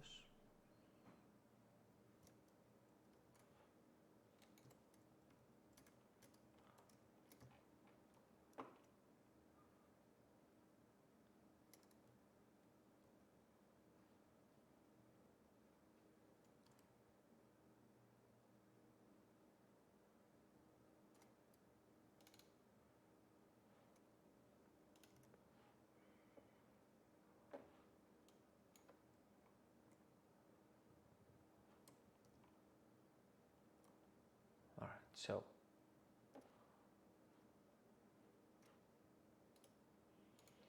there you go. Because it was in seconds, that's why.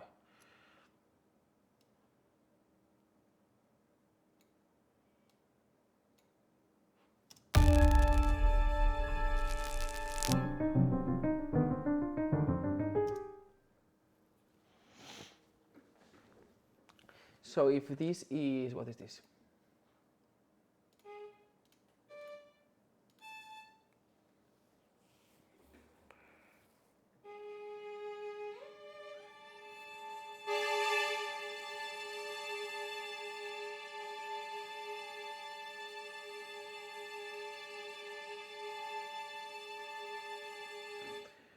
What if instead of this we start with,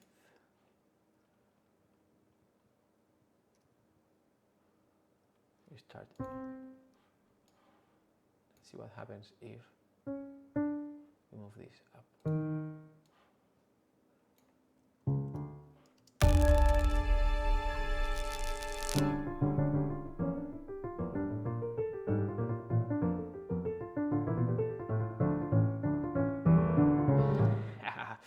All right.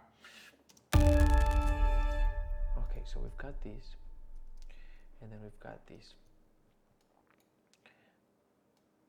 We will decide later if we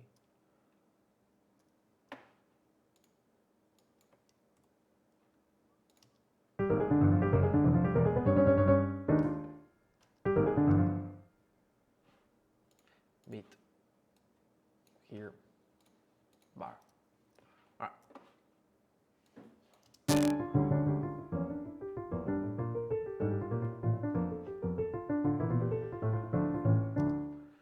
And then maybe not that fast. Maybe.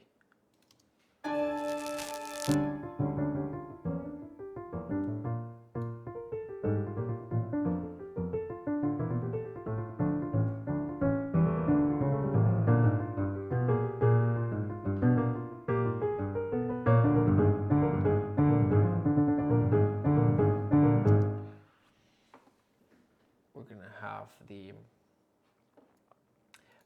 I'm gonna write a little bit of bassoon. I'm gonna bassoon staccato as well. The second one's duplicates the same thing, but anyway.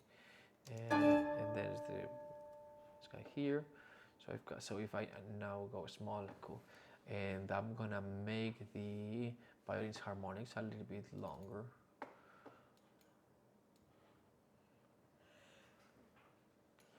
Like super longer.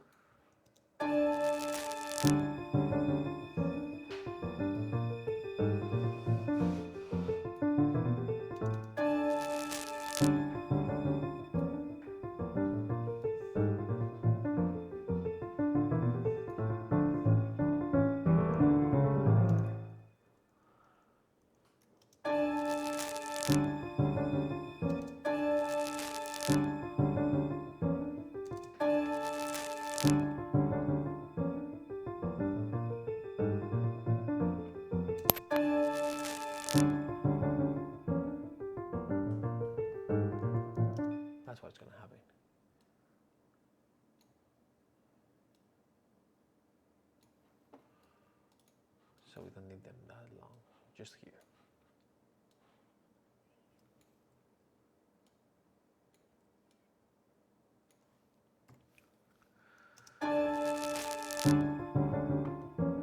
Alright, so I'm gonna move these two.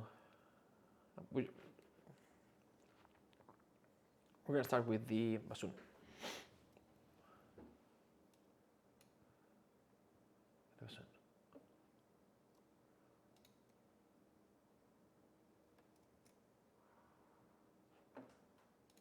Duplicate. I'm gonna see the mol. Duplicate.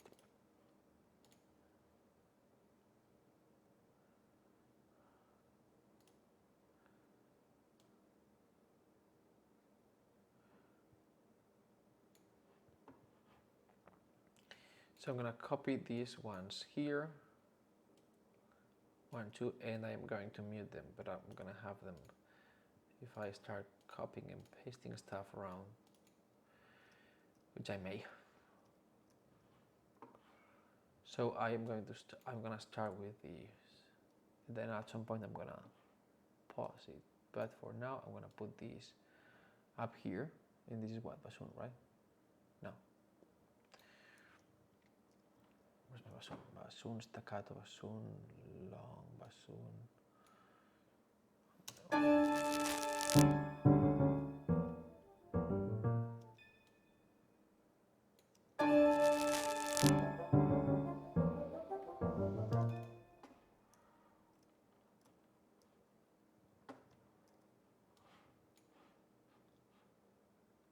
On an octave.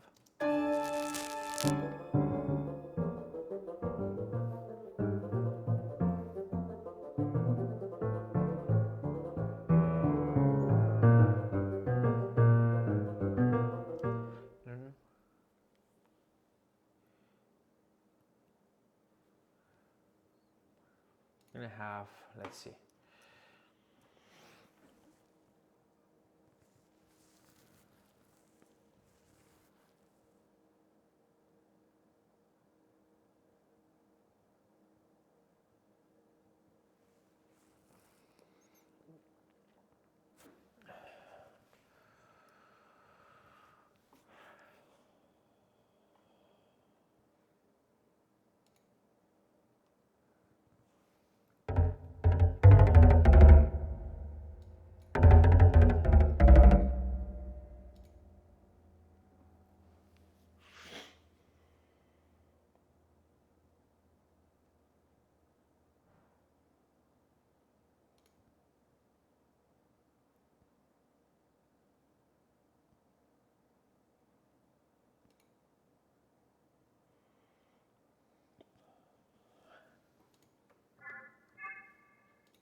Zebra coming through.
Oh, sorry.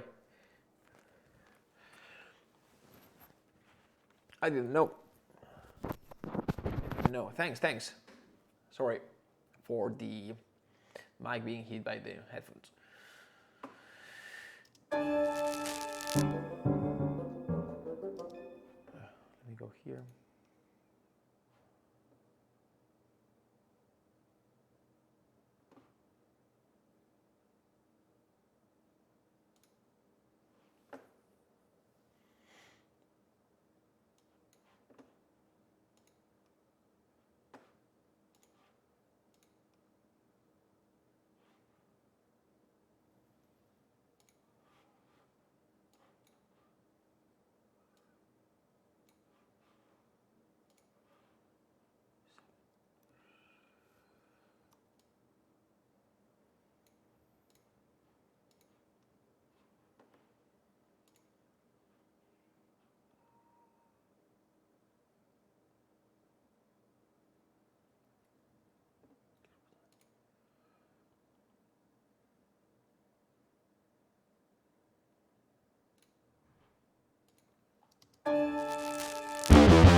So here I'm gonna have the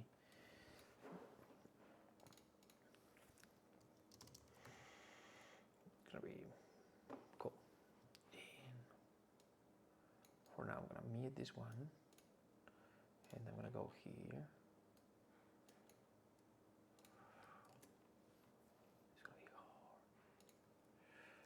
It's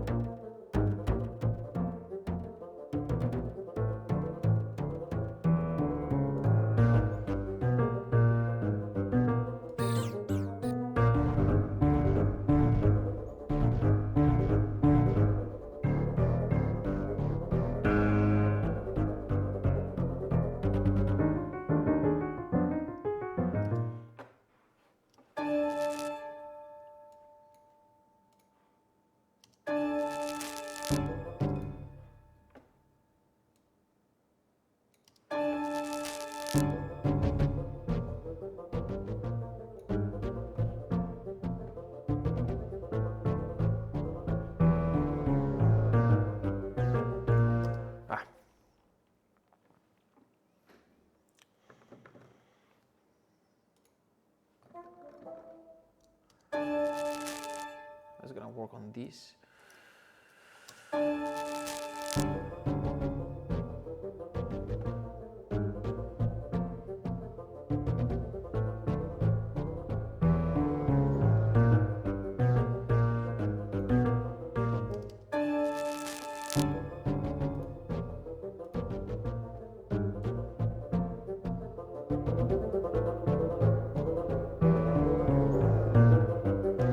Un legato. Go here.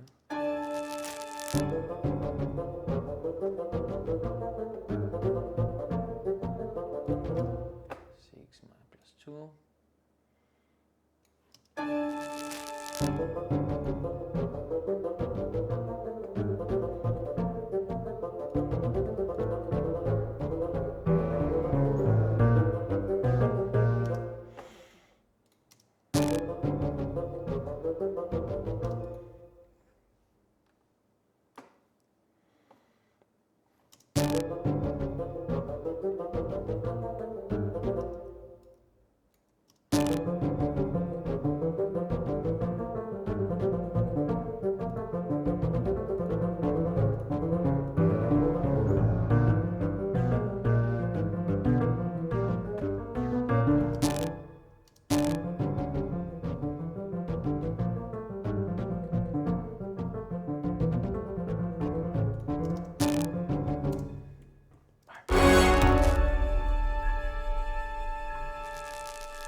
All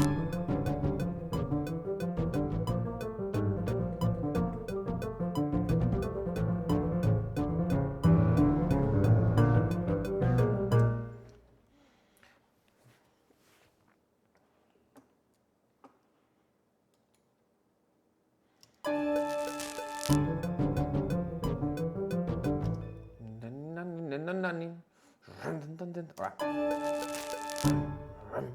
Let's start. Let's do this.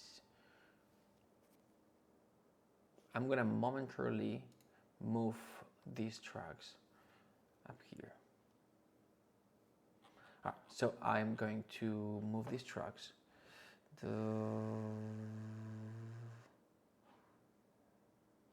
These tracks. I'm gonna put them here. I have to bring them. Then I'm gonna go up here. And I'm gonna go close the PST instruments. Gonna put them up here below chromosphere, and then gonna open these. And I wanna see them here, right here, and then I'll bring them back where they belong. But for now, they're gonna be here. Let's do this.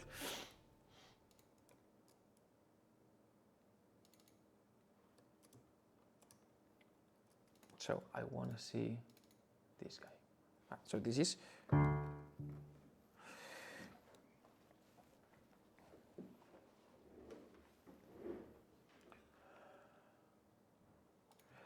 want to see. Let's orchestrate this. So no. So we're gonna have these.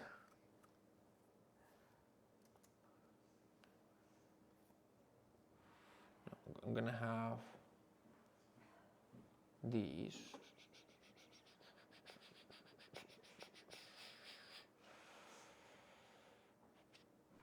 I'm gonna have this.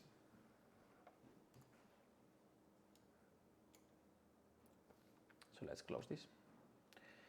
I have this and this, and I'm gonna open this and this.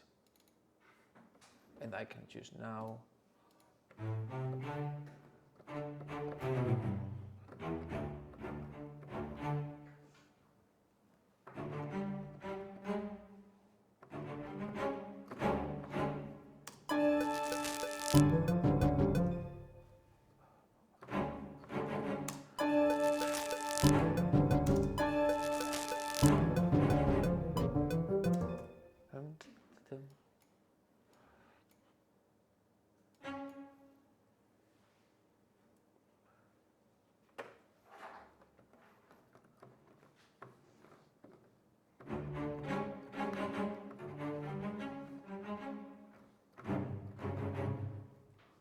Very soft.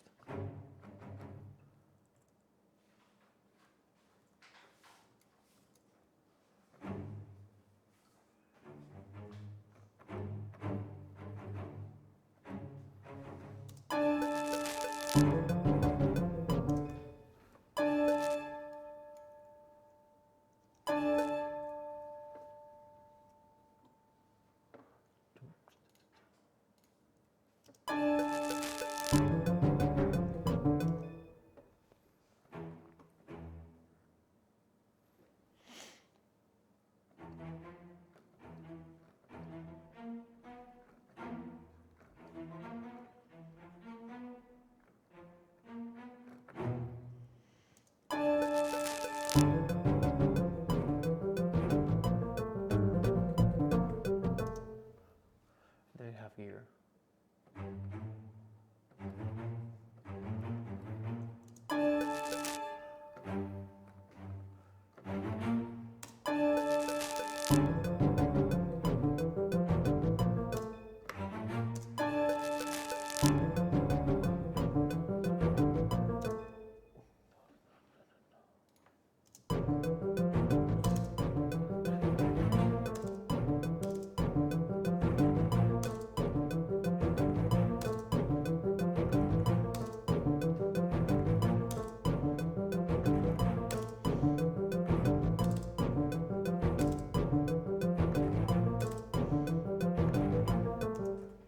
Like this.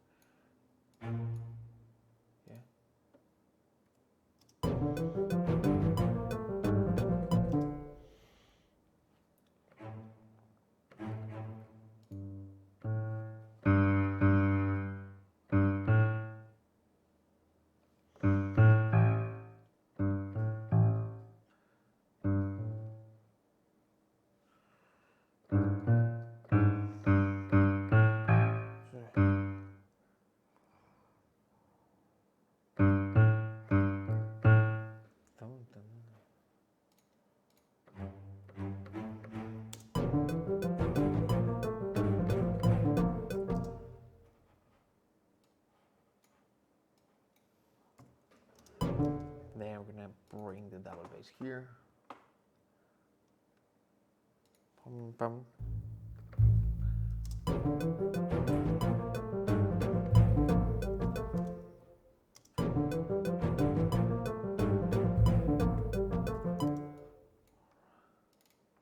Dum, bum.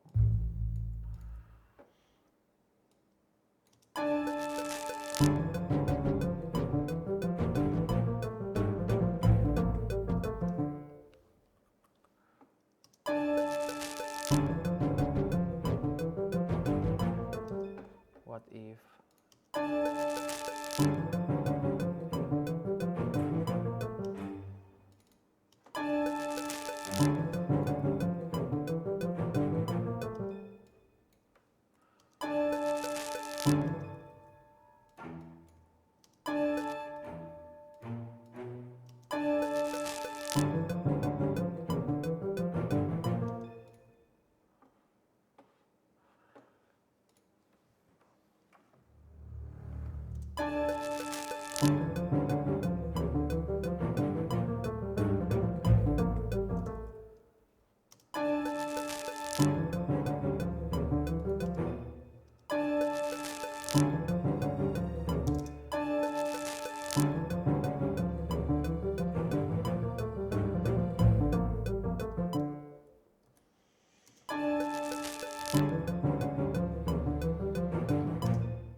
can I get rid of the piano on this?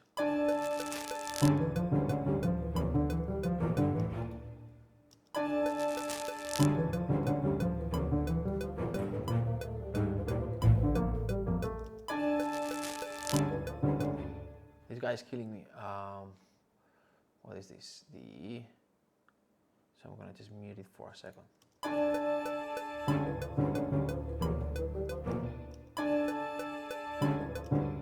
And I'm gonna double this with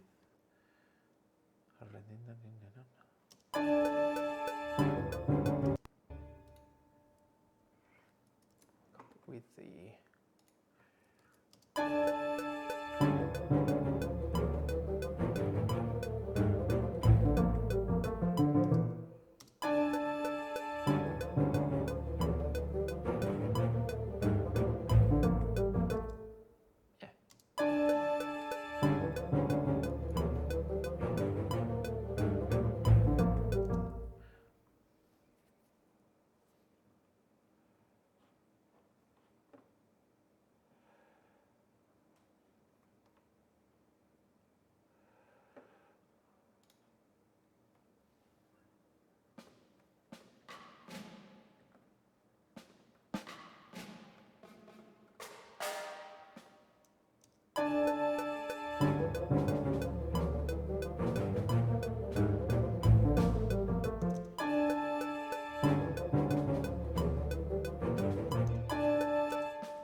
saving.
I'm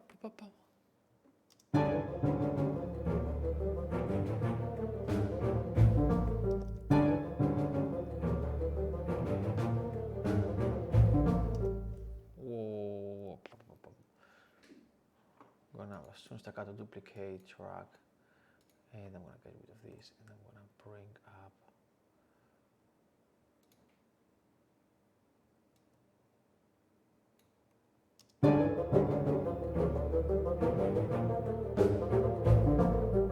So.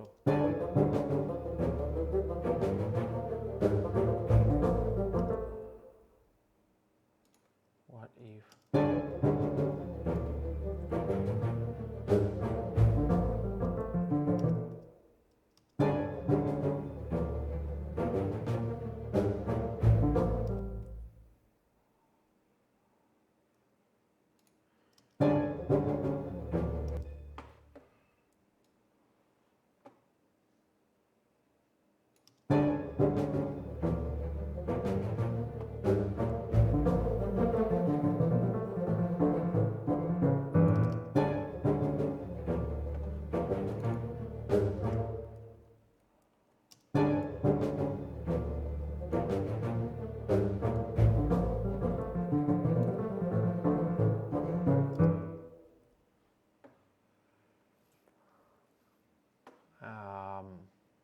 I need a little bit of a drier sound here. So I'm gonna bring this back.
We're going to have a little bit of signal as well. Very short.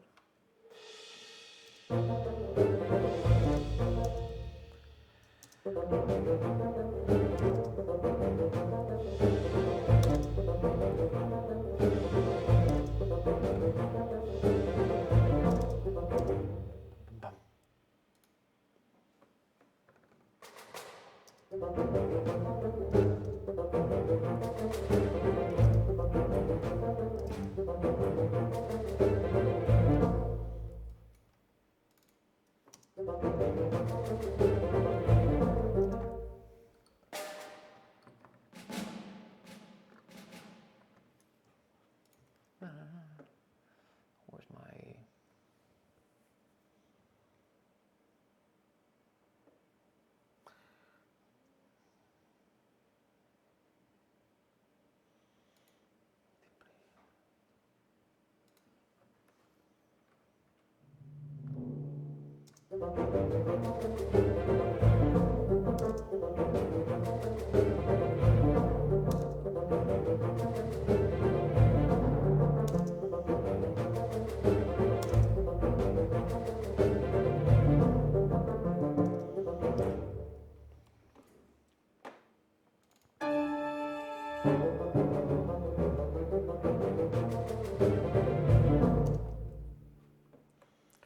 And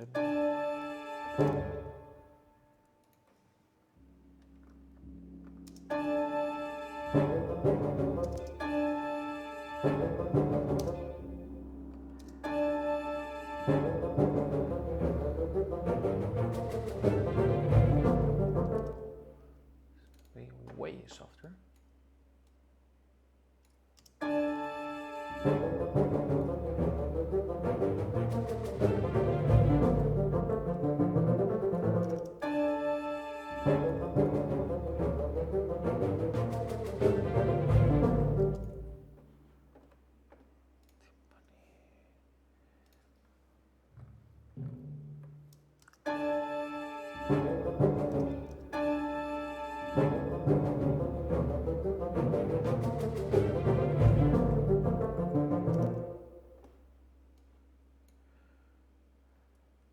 If I knew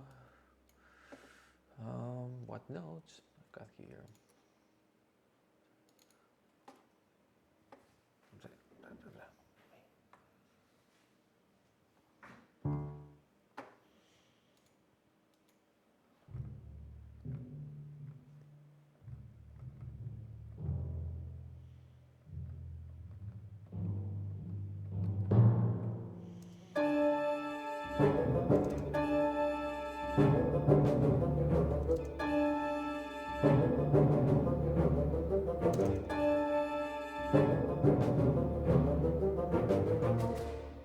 Bum, bum, bum.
Thanks.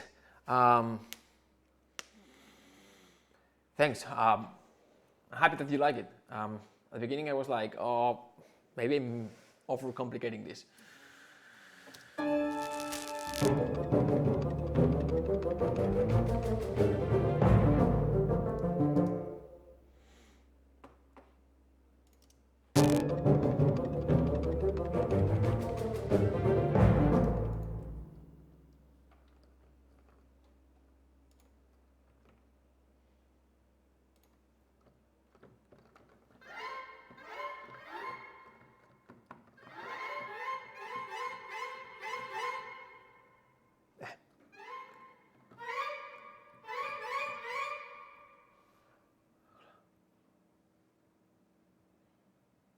There you go.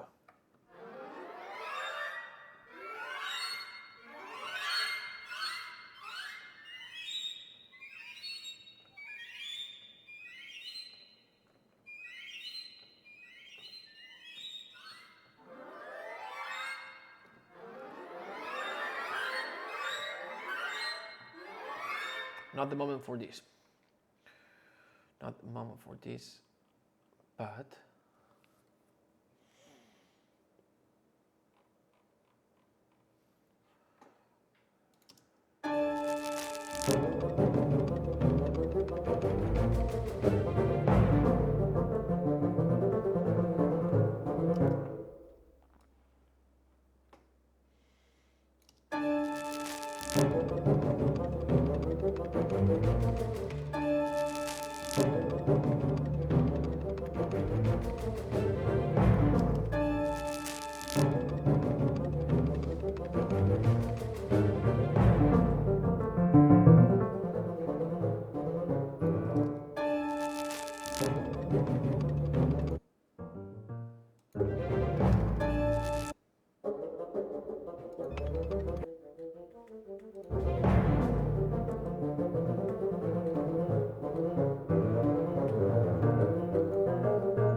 I need here.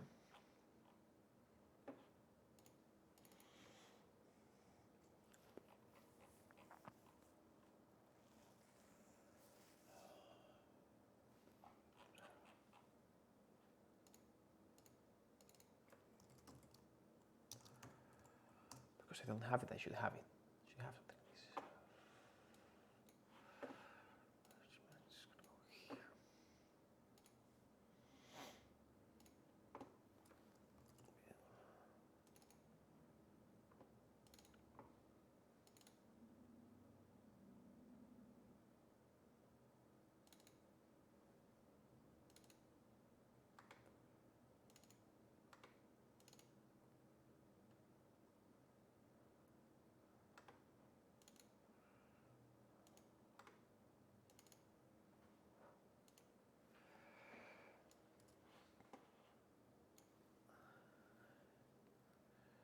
Nine, and then I have to, where's this?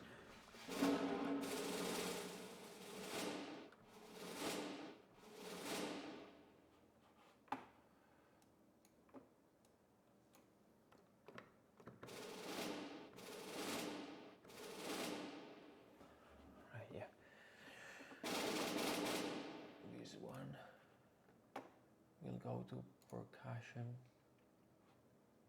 mid.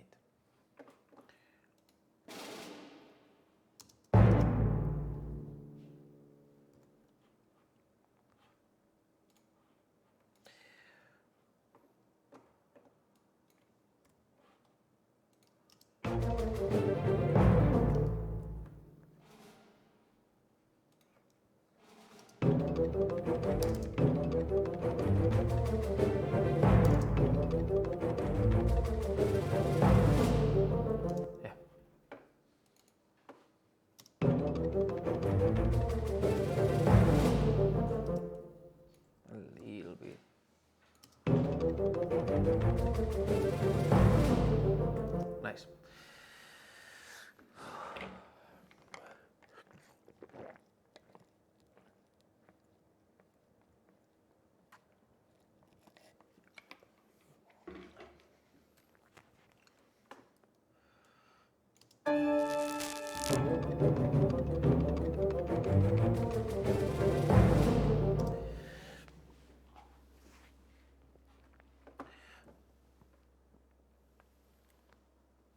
All right.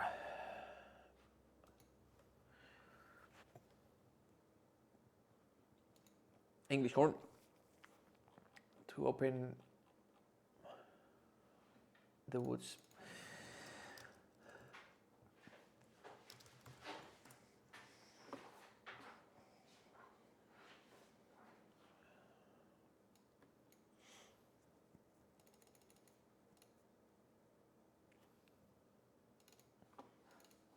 English horn, staccatos. Oops.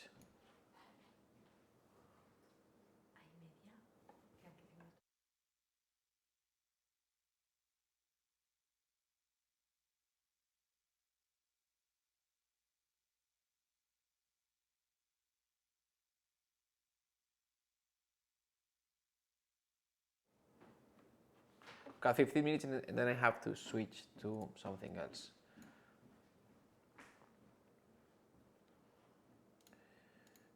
And this is gonna go. English horn is gonna go to woodwinds short, right?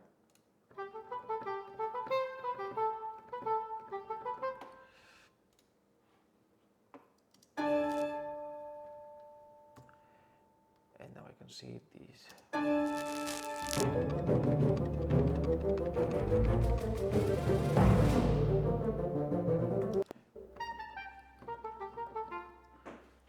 I'm just gonna.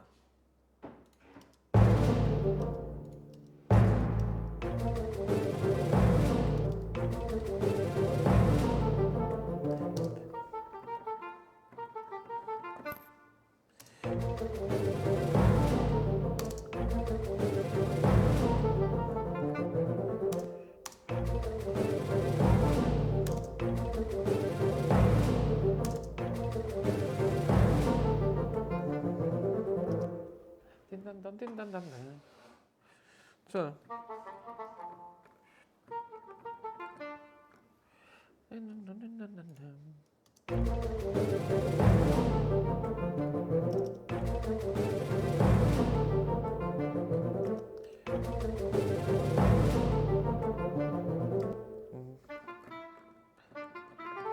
Refinements.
Pero ahora.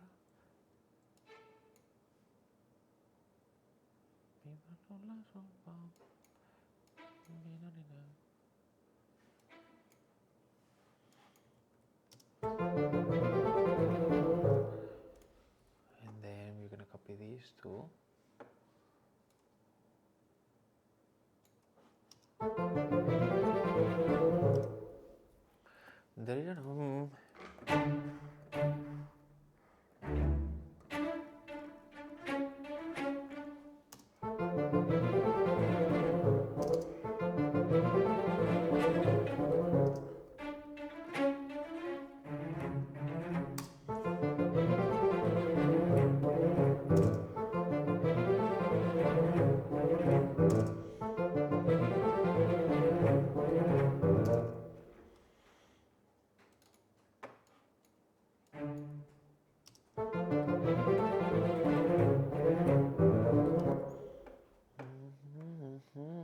Let's enhance a little bit the just one trombone. Let's start bringing the brass in as we are progressing. So one trumpet, trombone, solo, short articulation. Just working.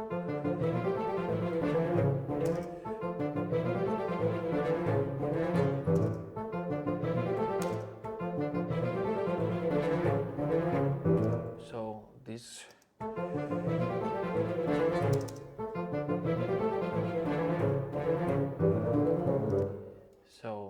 there's gonna be one solo trombone, and then the last note is gonna be trombone and ensemble.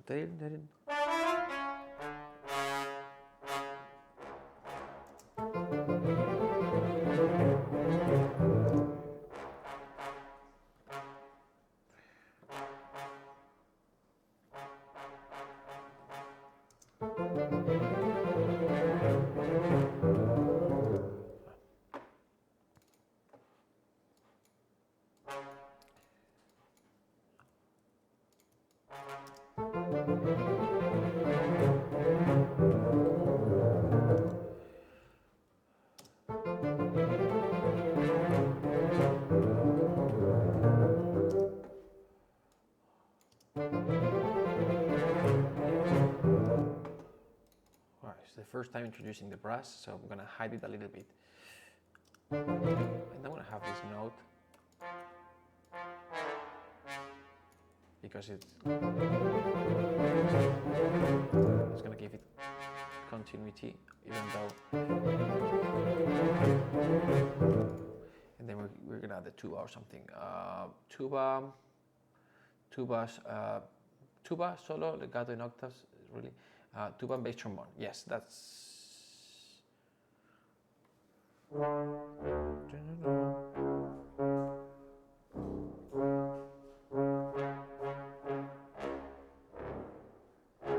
Very soft.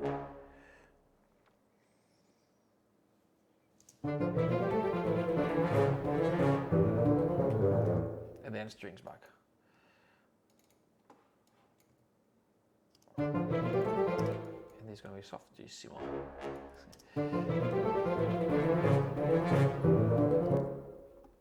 And then it has to be softer. Yeah. Exactly.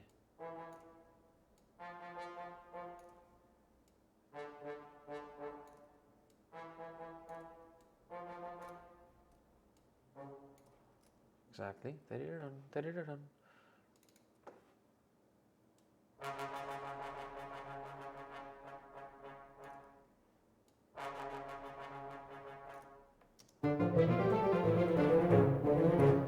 Exactly.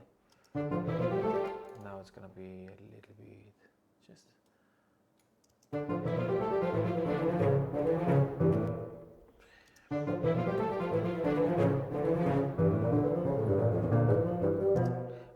What do we have going on in the bass?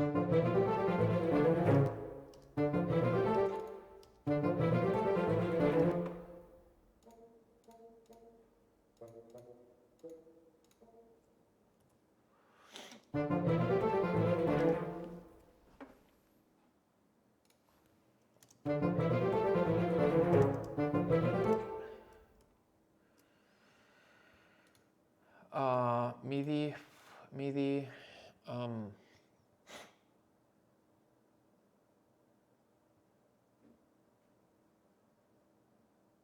over in place editor, yep. So I can see the notes a little bit. What is this?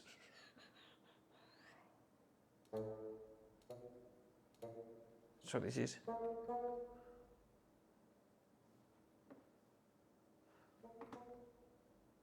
Oops.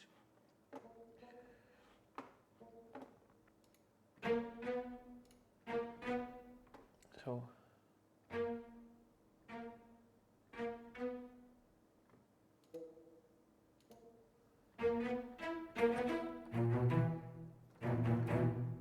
And then this is.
Let's see, should see.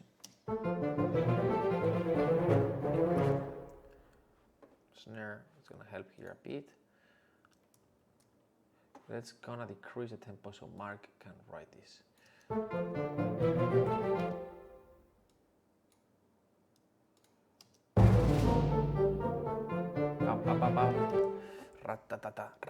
And we're gonna do.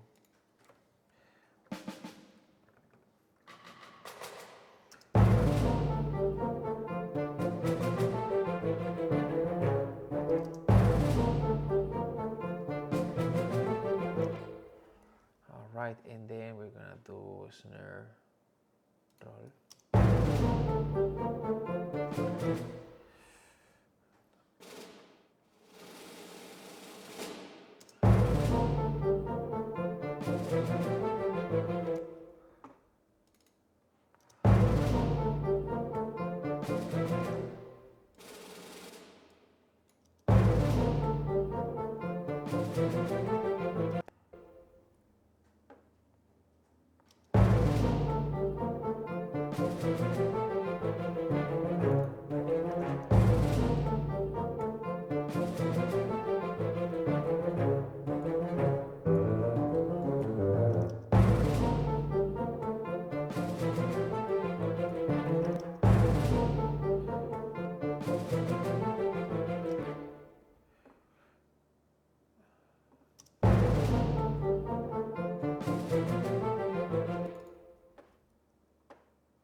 Let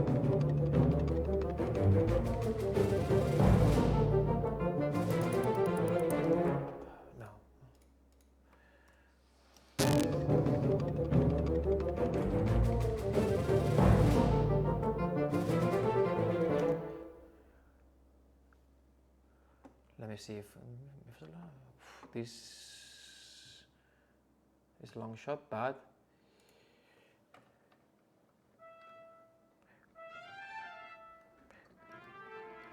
there.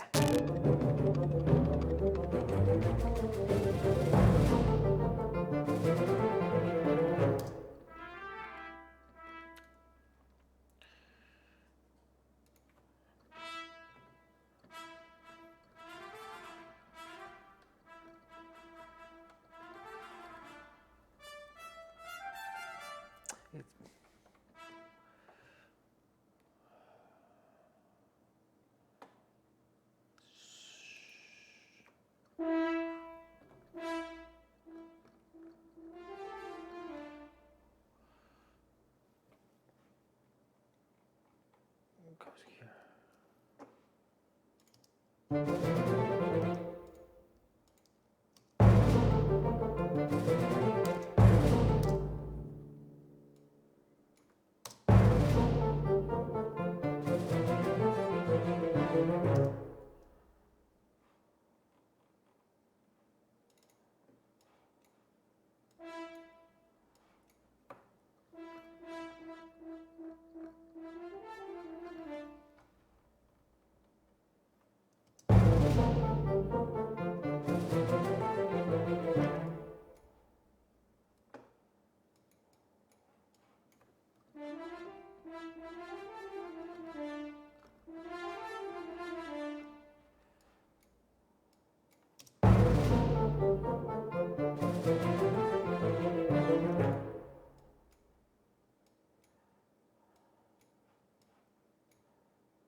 Now, you know what? This part here, it belongs to the timpani.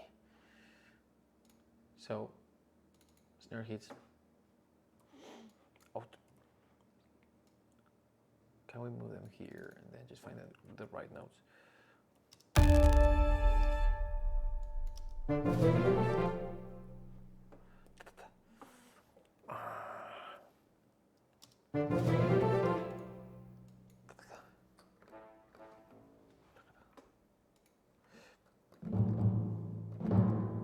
What notes?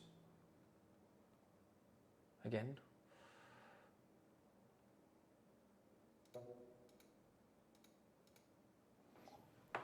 B flat.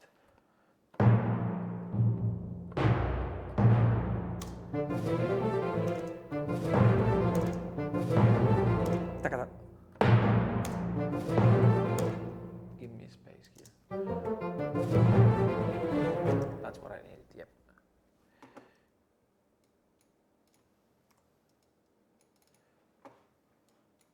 Exactly.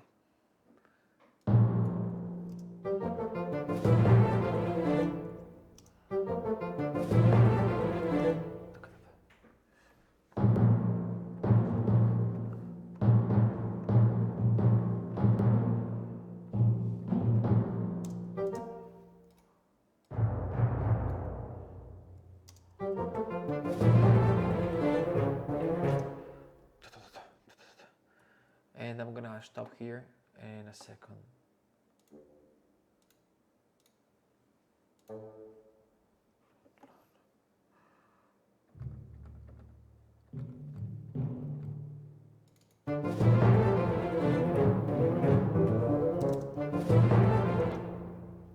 And it's not easy.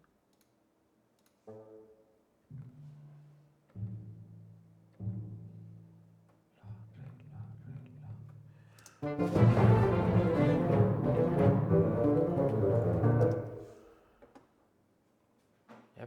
and then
all right. So I'm gonna stop here. All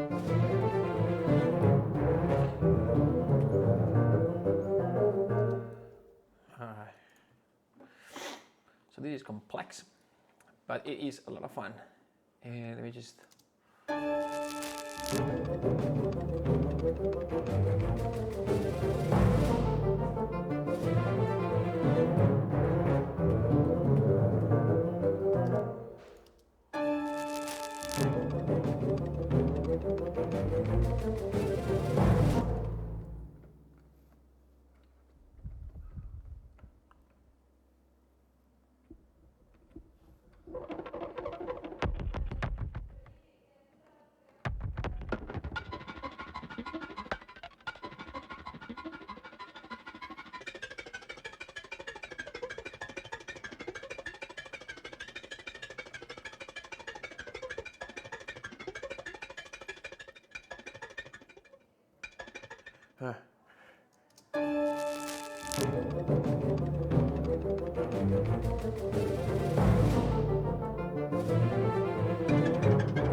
That's it.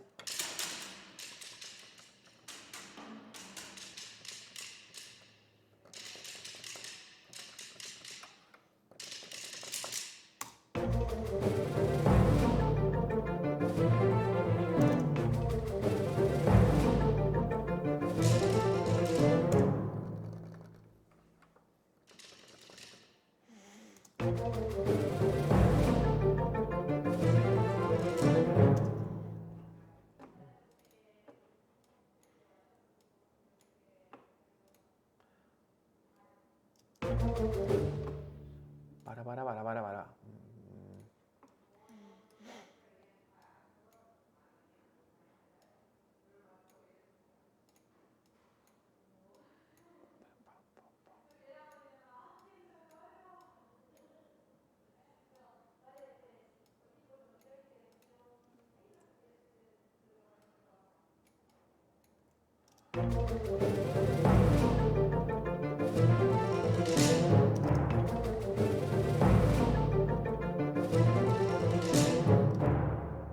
Not that loud, longer.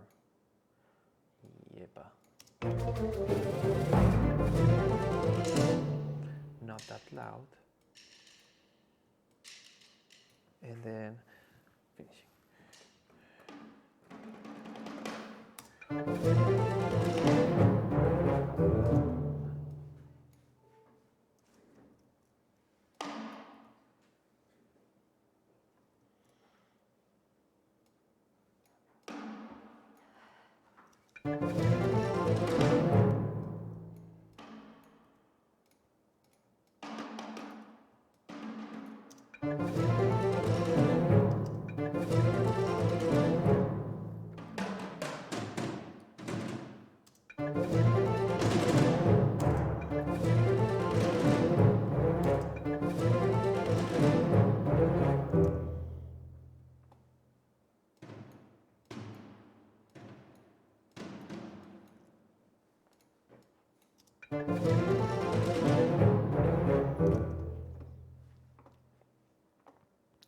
Sub bomb.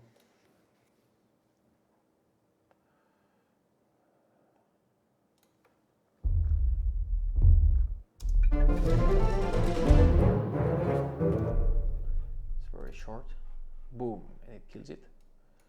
So let's see what we've got so far.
just had an idea, and I want to forget. Where's this?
All right. Context and length. Minute and a bit.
Hey Dan, how are you? Good to see you around. I'm gonna send the message in a second for, I'm gonna explain exactly what I've done. So I'm gonna be answering a few questions. What library is being used? A ton. Could you list libraries? Well, many. It depends on the, so, my recommendation is for woods, I like Berlin woodwinds.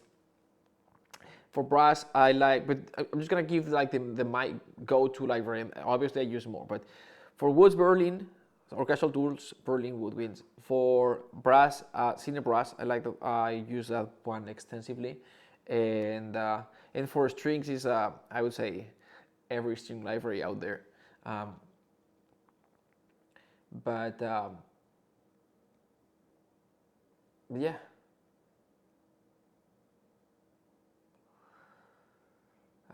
Yeah, for string Spitfire, I use Spitfires, I use Albion, I use Symphobia strings like the ensembled. I use Cinematic Studio Series as well. ¿Ya se enviado? For percussion, I use Spitfire percussion library for orchestral percussion. For epic percussion, Hans Zimmer. For Spitfire as well. Epic, like the Epic series from 8Dio. For synths, Audio Imperia and Keep Forest is nice. Some of the Brahms and some of the pulses from there. I also used a little bit of Zebra. The piano, a variety of pianos, but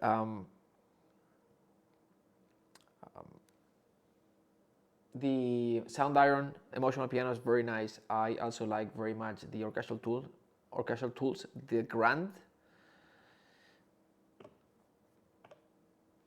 And yep, that's it. That's about it. Let me see. I'm gonna minimize this, and as I start seeing people coming in, I'll start. Yeah. All right, so we are 16 at the moment. And where's my, oops, look at that. I'm gonna close this. And do I still have the sketch? No. I got rid of the sketch.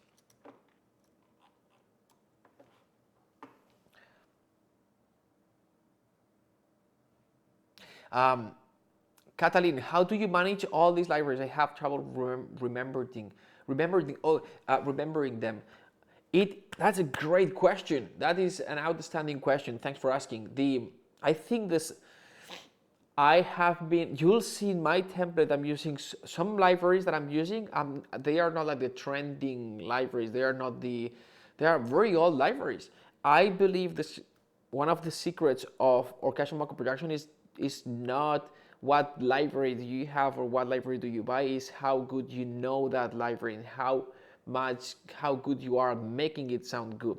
The good and the bads of that library and how to overcome the maybe the things that don't sound that don't sound as realistic or as good. It's about getting to know those libraries. So the good thing, I'm not I'm not gonna tell you have to have a template. You can compose music without a template. But one of the good things about having a template may be that some instruments are gonna be there for a long time, right? And you know exactly where, I know where to go to reach that specific sound because I've been using this template for the longest time. So yes, I keep upgrading and improving and adding new libraries to my template, but some part of my template have been there for like a decade. Like, I'm not exaggerating. And so to me, it's not the library anymore. So I don't even, most of the libraries that are in there, I don't even open contact because it's the template is built, so I don't have to open contact, and I know exactly how it sounds and all that I said. And other time, but I don't have everything loaded. And when I need more things, I still know the library. So if I need like I don't know, let's say oboe triple tonguing, sort of like taka taka taka taka type of thing, or double tonguing, I know that the Berlin woodwinds will have that. If I need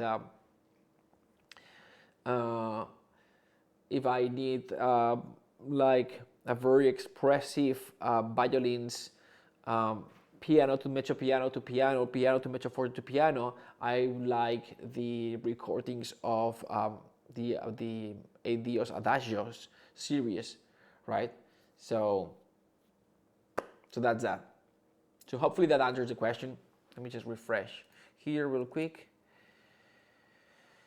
And all right, so I'm gonna get this started. And another question, Mark, but basic question, but when writing fast runs, like, yeah, towards the end of what you're composing, how do you decide when enough parts are enough, or how many instruments layers have to manage that part? I get that not having enough makes it sound wimpy, and too much is muddy, but any other comment you could provide would be great. So yeah, no problem, Catalin.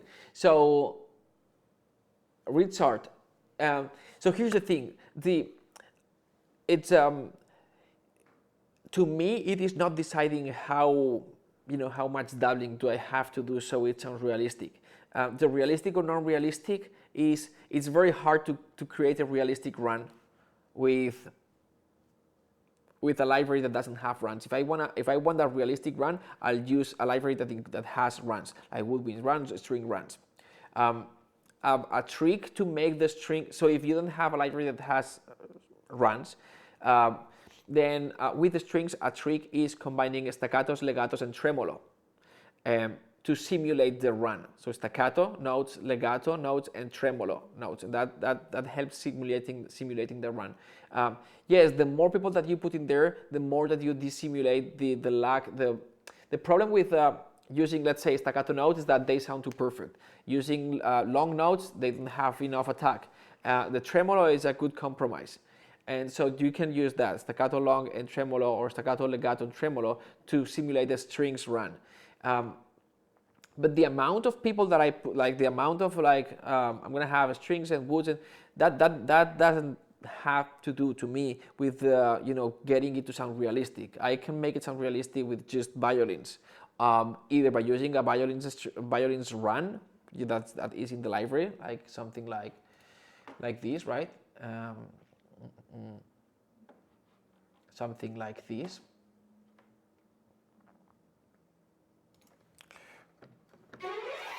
Right? And I won't even bother trying to replicate something like this, because this sounds realistic because it was recorded like this. If it's woods, same thing.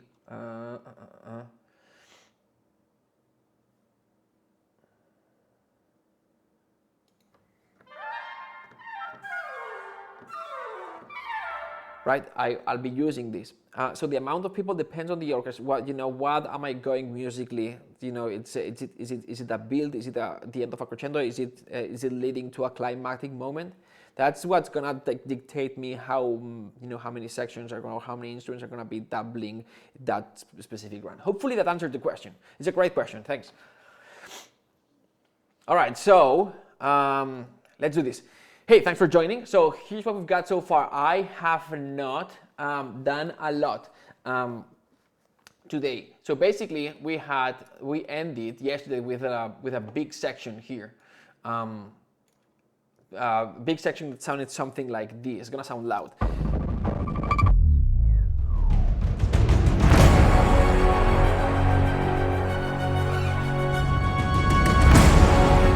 So that was the last section. So what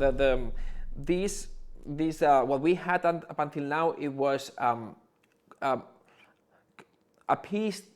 musical piece based on contrasts. We had this motif, where we had these 4 notes, and everything comes from the first minute is just these notes. Yes, I modulate or change the tonal center a few times.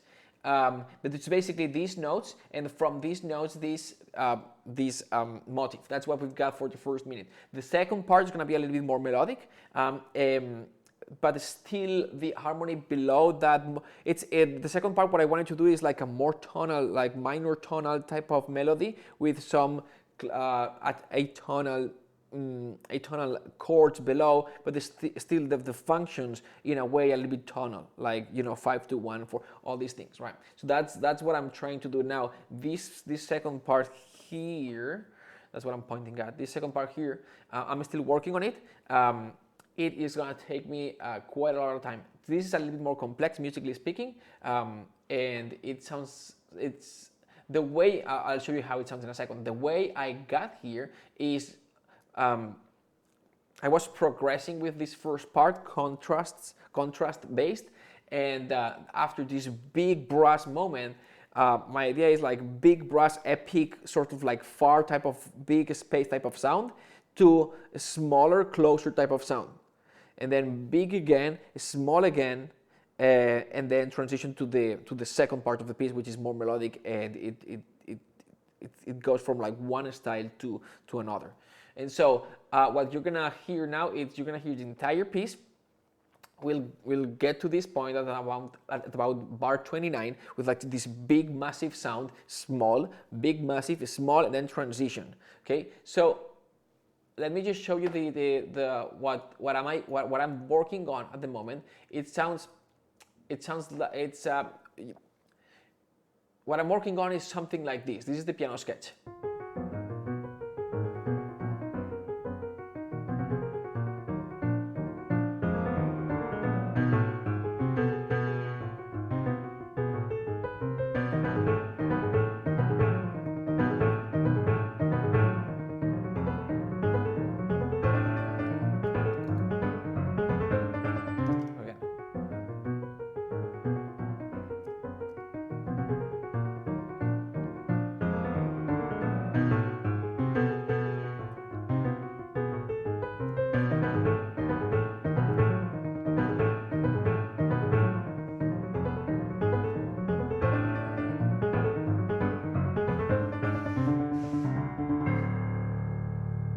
All right, so this is what we've got. This is what I'm working on. I'm orchestrating this part right now, but I'll stop the piece here. So one more time, this is what we saw yesterday, and then here's the big content. This is the big part, and then it goes small, big again, small again, and then transition to this part. Okay, so here we go.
Until here.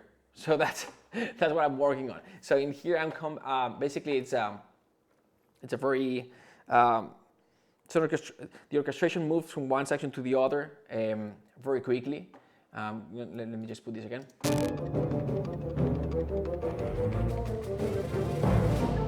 So we've got the staccato low woodwinds are driving the melody, starting with the bassoons.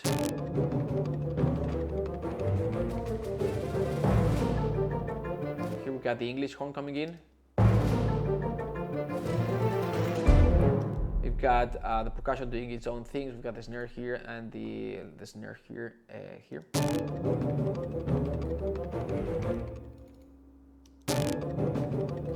And the timpani. This is the timpani.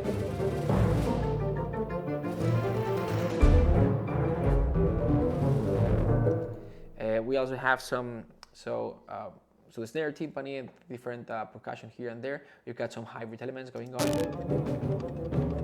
Got this. I think it's this guy here. All right.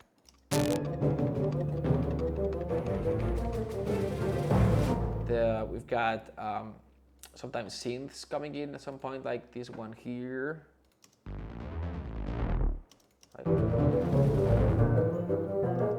And that's what I'm working on at the moment, which is one more time from here.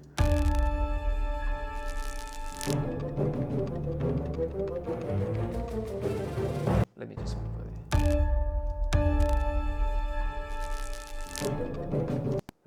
How can I make this a little bit easier to read this?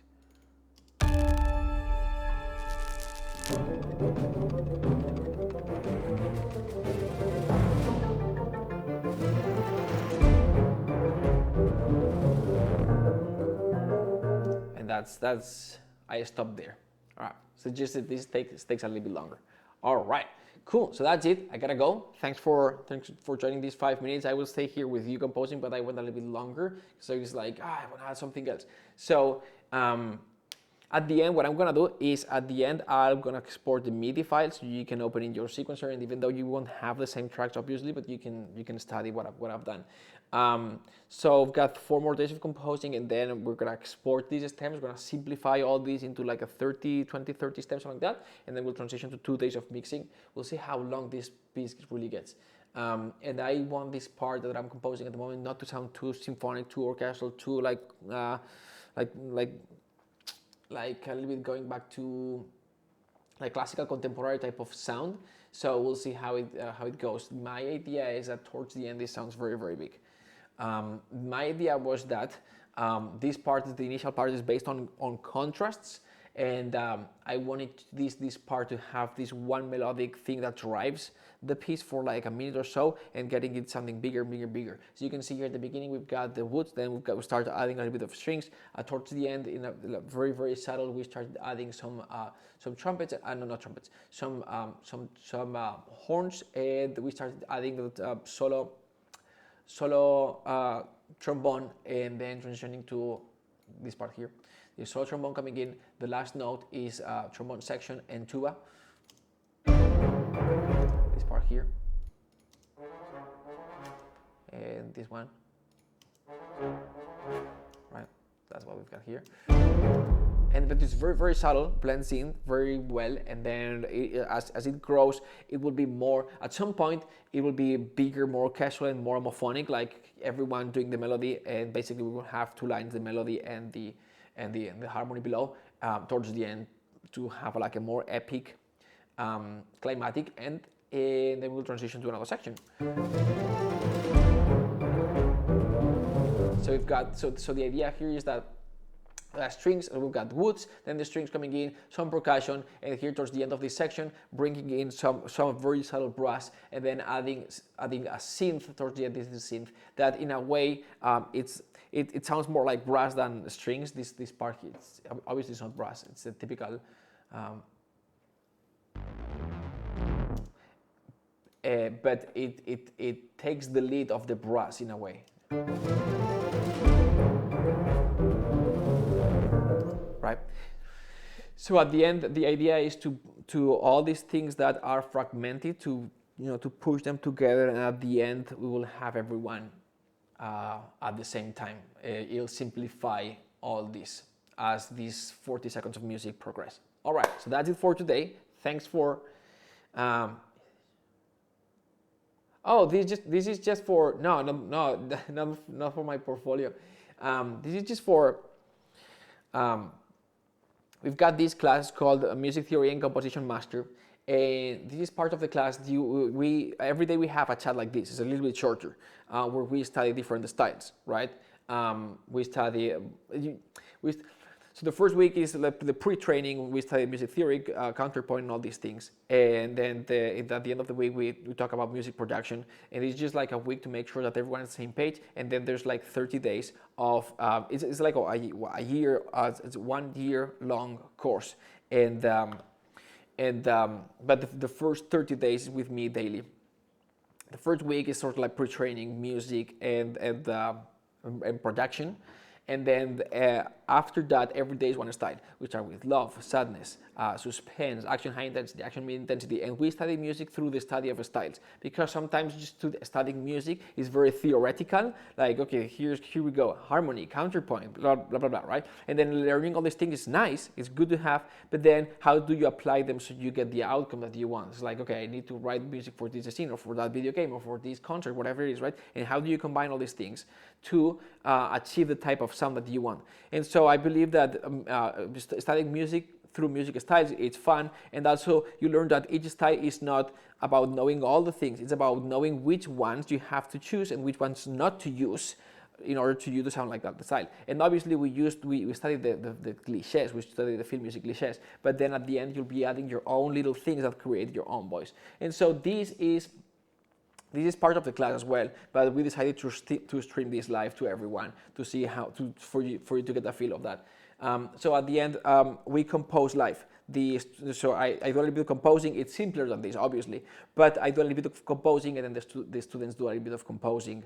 And it's an interactive class. It's what I wanted to do these 30 last minutes, but I went overboard, and it's a little bit too late for me. And so, yes, this is what we do every day, but it's more interactive. I compose a little bit, and then you compose a little bit, and usually it's not that big of a piece. It's more like a 20 seconds, 30 seconds of each style. And you gotta understand that there are some styles that are easier, like love is very easy. Love is easy, sadness is easy, suspense is easy. Action high intensity is hard, action mid intensity is very easy. Then adventure hero, it's sort of like in between. So some classes take a little bit longer, like 2 days. Some classes, sometimes we can cover 2 styles in 1 day. Like this more like atmospheric ambient type of sound, you can cover that, and sadness in one 90 minutes class, which is what we do. But anyway, so this is just yeah. I've got a movie coming in 2 weeks, so I've got some free time. For my resume, I don't know. For my portfolio, I don't know. I do more like movies in general. So this is not very much. This is not very. I don't know if I could convince someone with this style, but yeah, I'm literally doing this for fun, and it just it helps me write. This is what I like writing. It takes longer.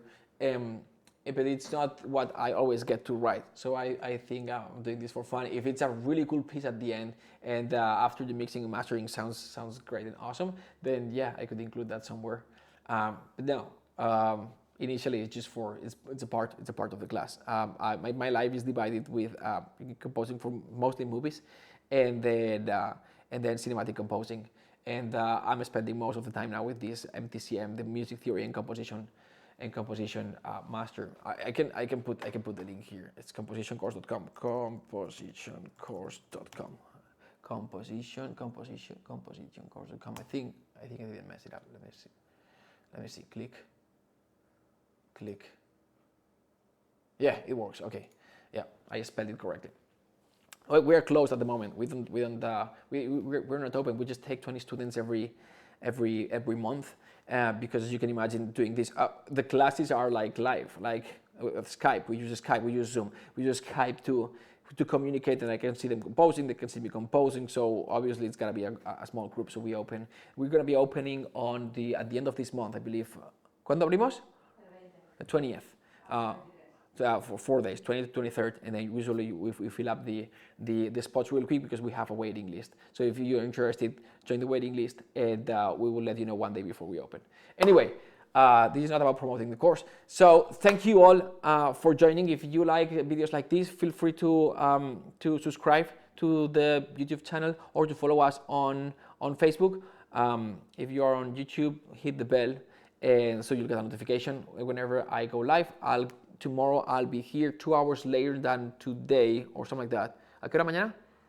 No, sí, a las 11, sí. 11, de aquí, ¿no? 11, 11, 12, 1, 2, 2 p.m. New York time. Okay. So anyway, thank you all for being here. It's been a blast.